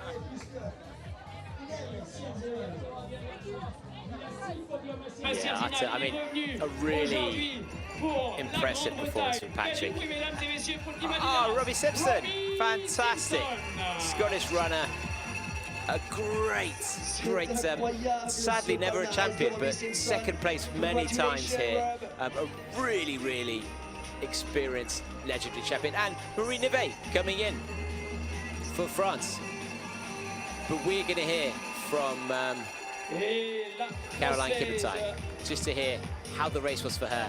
Pace to perfection, and how different it feels this year compared to last. Super 17e place pour elle en 3:09:23. Quelle densité. Caroline Kimutai, you were at some point in 6th position, and then you said to me, I thought I was going to finish 5th, and then you moved up to finish 2nd. Incredible performance. What do you want to say back home to your sons, Brian and Liam? The first thing of all, I need to thank God for the gift of life for today. I was not thinking that I will be number 2. I was thinking I will be number 5, number 6, but I reached an extent that I have to talk to my mind and tell myself that my kids are watching me, and I have to do my best so that they will be proud about me. Yeah, thank you. And you certainly delivered 2nd place here, Caroline. Will you be back to Sierre-Zinal? I will come. I will try again next year, Sierre-Zinal. Then every time we have to try until we make it again. Yeah. All right, thank you and congratulations again. Nouveau recordman de Belgique. Yeah, I mean, it reminds you the fact, mother of two, the fact she's leaving her home to come to dedicate herself to training to win the money to take back that extra pressure. Incredible performance from her. And looking at the record books, so Philemon, 3 wins. If we look back, it's only really Kilian, obviously the greatest, but Pablo Vigil, the absolutely legendary American trail runner, 4 wins. Given how young Philemon is, how many has he got in his future? Does he have a chance? Potentially. He started winning 21. If he continues, could he ever take Kilian? Ça c'est la classe quand même. Il y a un Cédule, recordman de Belgique avant moi, qui avait fait des podiums dans les années 80. Mike Saudi in 3rd place today. You had a really strong comeback. What did you think when you knew that Philemon and Patrick were ahead? Today I was trying my best, and I was not expect top 3, but I try all my best to push myself from the starting to the last kilometer. I have not give up, but I fight until to the end. And so last year you were 3rd, this year you're 3rd. What's going to be next year? I hope next year I will try also to push my best to improve. But I also expect to improve this year, but I'm not, when I reach 20 kilometers, I am not expect top 3 because I start too late, and then I am not give up, but I try to fight until to the end. And you fought really well. 3rd place today. Congratulations again, Michael. Thank you very much. Now, I do wonder with Michael, as a member of Team Run Together, whether, if he wasn't in Team Run Together, if he'd have raced last weekend. Because if we look at his performances across this season, he looked tired to me today. And actually, Teresa Buff, also a local Swedish runner. Fantastic top 3 into Gamma in the park. But yeah, I do wonder whether if Michael Scioli, if he hadn't been a member of Team Run Together, wouldn't have raced last weekend and actually would have been the person to challenge Philemon, because we talk about Philemon's closing speed, but Michael last year was the fastest across that last 10K. And if he'd have been fresh, could Michael be the person who's actually going for the win here? That's my big question for their coach, Thomas. But we're now going to hear from Morven. Uphill European champion this year. You got your entry into Sierre-Zinal quite late, and today you demonstrated that you could already belong to the best. How did that race pan out for you? Well, obviously the start was sort of in my strengths, really, like the uphill section. I kind of did what I did at the Europeans and just kind of went for it, like just to see what would happen. I knew that probably the downhills wouldn't be my strength, but I just kind of just kept going, just ran my own race, and yeah, I guess it's paid off. Like 3rd, I can't complain with 3rd. Obviously a bit frustrating that she just got past me at the end, but yeah, no, I'm happy, yeah. And so how did it feel like when you were going back and forth with Madalina and Ninke and you up at the front? Like, what went through your mind? I mean, initially, like they came past me sort of after the quite steep uphill. I thought I'd just let them run their race and I'd carry on running mine because it was still really early on. I tried not to panic too much, but obviously internally you're still a little bit thinking, oh, not sure if I've overcooked it a bit early. But yeah, I just kept going, kept running my own race. Yeah, that's kind of just how I've been doing things at the moment. Yeah, you just never know what's going to happen with the trail races, so I try not to kind of plan them too much, you know. Yeah. Well, it sounds like a good strategy to me. Congratulations again, amazing performance for your first participation, and we look forward to having you back.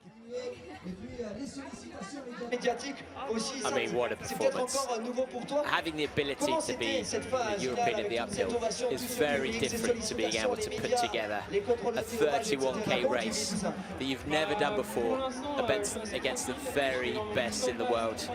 I can't wait to see what she's got for us in the coming years, because the strength of depth in this field, and to be up with Madalina Florea, you know, all the way to the end, unbelievable.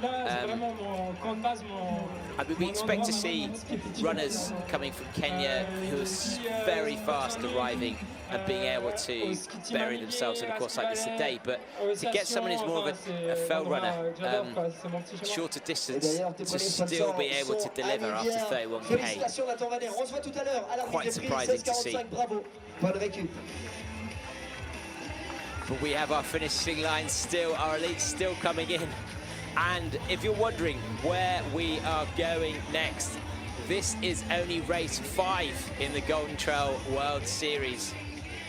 We have 7 races across the season. We are going to be heading to Asia for a back-to-back Japan and China.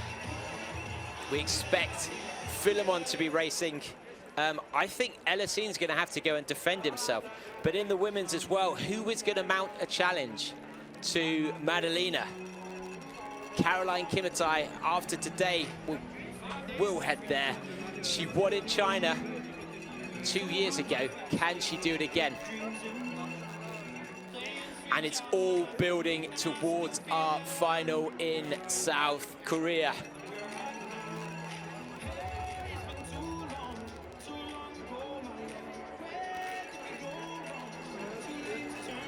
But we should be getting some confirmation soon of our top 10, and hopefully confirmation of the overall score in our series. But Greg, the series director there on screen, just aligning our athletes to take the photo and the champagne shot.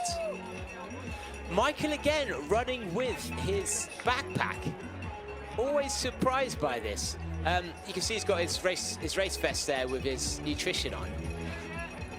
I did ask Thomas what was going on. I thought maybe his coach, I thought maybe he'd made a mistake last race, but actually he just prefers to run like that. But it's got to be hotter. It's got to make you sweat more. Can a sponsor please send him a race belt and just train him up on it, because it just seems needless extra weight. But there you have it, ladies and gentlemen, our top 5 men in Sierre-Zinal, the 53rd Sierre-Zinal. 1, 2, 3 for team Run Together. An incredible performance from them. And welcome to the podium, Jacob Adkin.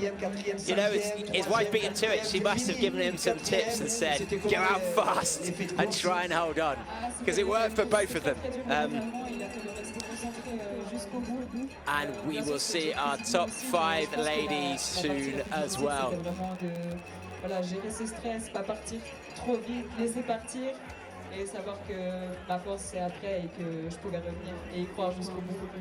Exactement, croire jusqu'au bout, il n'était pas très loin, mesdames et messieurs.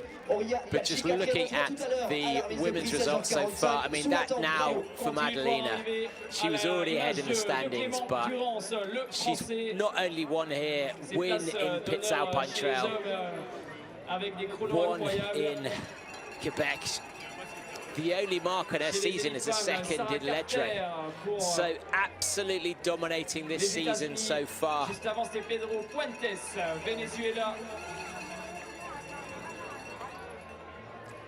Skips the gamma, of course. And Caroline Kimutai in second place. Realistically, needs to win the 2 races in Asia. But next up, we have the Mayoko Trail. 23.6k with 1900 meters of climbing. That is the 20th of September. Mark it in the diaries. The week after, the Jingshanling Great Wall Trail Race. 22.5k with 1600 meters of climbing. And then we head to our grand finale, the Muju Trail in South Korea for the very first time. Maybe 30 years to come here to compete. Madalina in the background there. We're having to catch up some more interviews. But Muji Grand Final, 25.6K, 2,200 meters of climbing. And knowing Greg, the course director, that is going to have a little bit of everything for us there. So we will see but if you've enjoyed today's race, get out there and discover some trail for yourself. The great thing about races like this is time isn't as much as a focus as marathon running is road racing. But also the joy of that downhill. There's nothing better in running than running flat out. Ninka's still on the screen. Ninka does look like she's struggling with energy levels since she's finished. Just going to hope that she can return to the form that she's had years gone by. And if you're friends with Ninka watching, please can you bully her boyfriend to open up a bagel shop, because we've all had his amazing creations. And Switzerland is yet to have a proper bagel shop source for their carbs. Maybe that's the difference that Switzerland needs to get a champion again in the Sierre-Zinal. But the takeaways for me here, the real highlights for me, I've got to say, just the development of the athletes year on year. A lot of runners who in the past have paced things badly, who've fallen apart in the second half, really pulled it together today. That's true of Madalina Florea, that's true of Caroline Kimutai, and to see new athletes arriving on the screen, on the scene of Golden Trail, and to be able to race from start to finish so superbly, really shows how much the sport is progressing.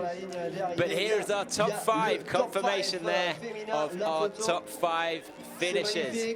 Madalina Florea, winner today, her first win at Sierre-Zinal, her 3rd of the series, leading the overall series. Caroline Kimutai in 2nd place, 3rd place, Morven Gudrum. In 4th, Aria Liachi, and in 5th, Ninka Brinkman. They will be celebrating long into the night. Watch out for the gun spray of Madalina. She has a deadly eye.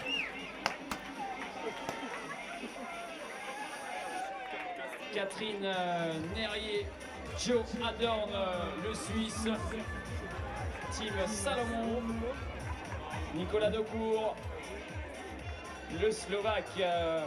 But that has been Golden Trail World Series. Thanks for listening. We'll see you next time. Happy trails. Antonin Theureau pour la France du team Scott. In fact, I may have finished prematurely there. Apologies.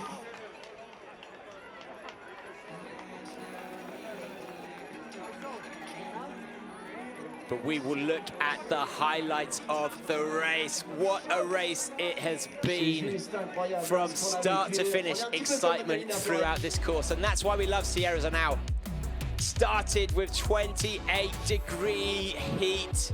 Then the women starting first for only the 2nd time in its history. Please repeat that.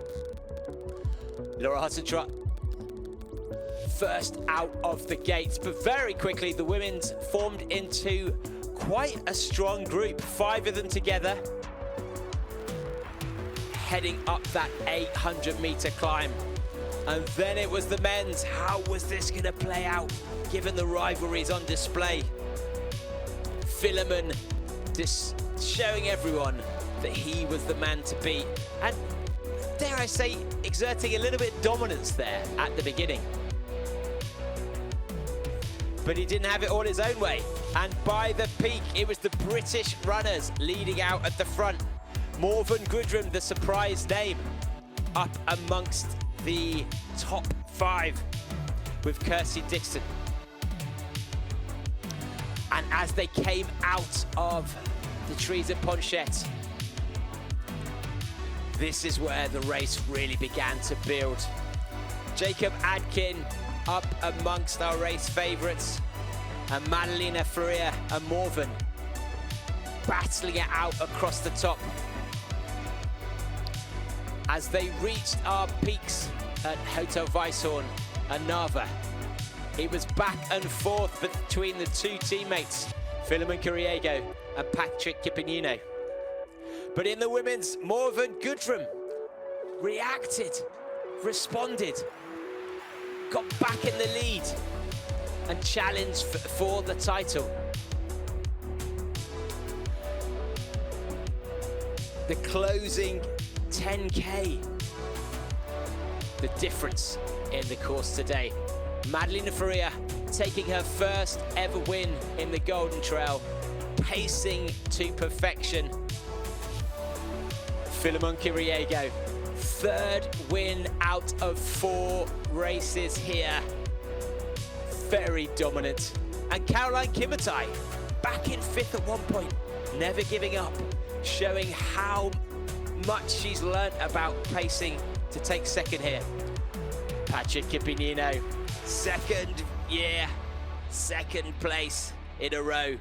But he doesn't care about that. He cares about his team. And Morven Gudrum, welcome to the world stage. Her first ever finish at the Golden Trail, second in the biggest race on earth. Incredible. And Michael Scioli, third again. Same results as last year, 1, 2, 3 for Team Run Together. Utter domination of the podium.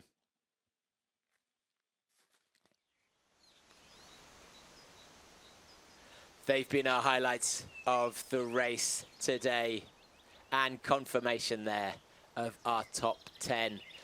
Anna Gibson up into 6th, fantastic. And Aurea Liacci, 4th, her highest ever finish.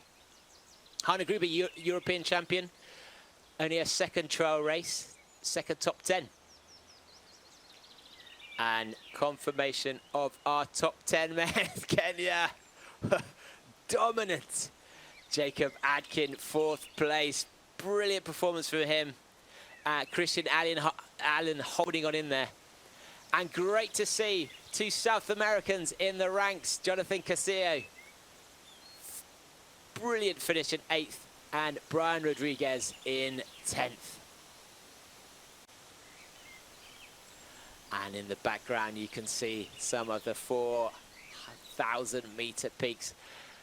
And confirmation of our segment winners. Morven Gudrum on the climb. Ruth Gatonga on the sprint. Didn't know that. And Philemon Kiriago, as we expected. Caroline Kimutai, the best downhitters. And shout out to Julius Ott with us in the early stages. Philemon, though, picking up 2 segments. So at least 220 points from him today. And in our overall now, Madalina, complete control of this series. 270 points. She's raced 4. Ruth and Caroline still need to pick up additional races. It's your top 4 races that count, 200-point maximum, with 30 points in each for the segments. Elhousine in the lead, but if you look at his averages, he's averaging 206 points a race, whereas Philemon is averaging 216 points a race. For me, Philemon now in the driving seat. Michael Scioli and Patrick Kipinino also in our top 5. 3 out of the top 5 team Run Together. Wow.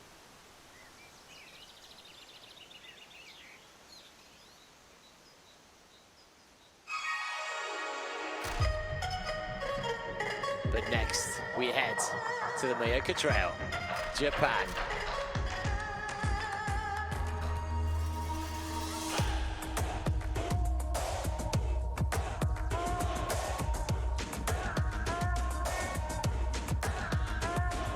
It's 23.6 kilometers, and look at the terrain. We've never been here before. We have been in Japan, but this is a double loop of supreme technicality. It's going to be the race of the season.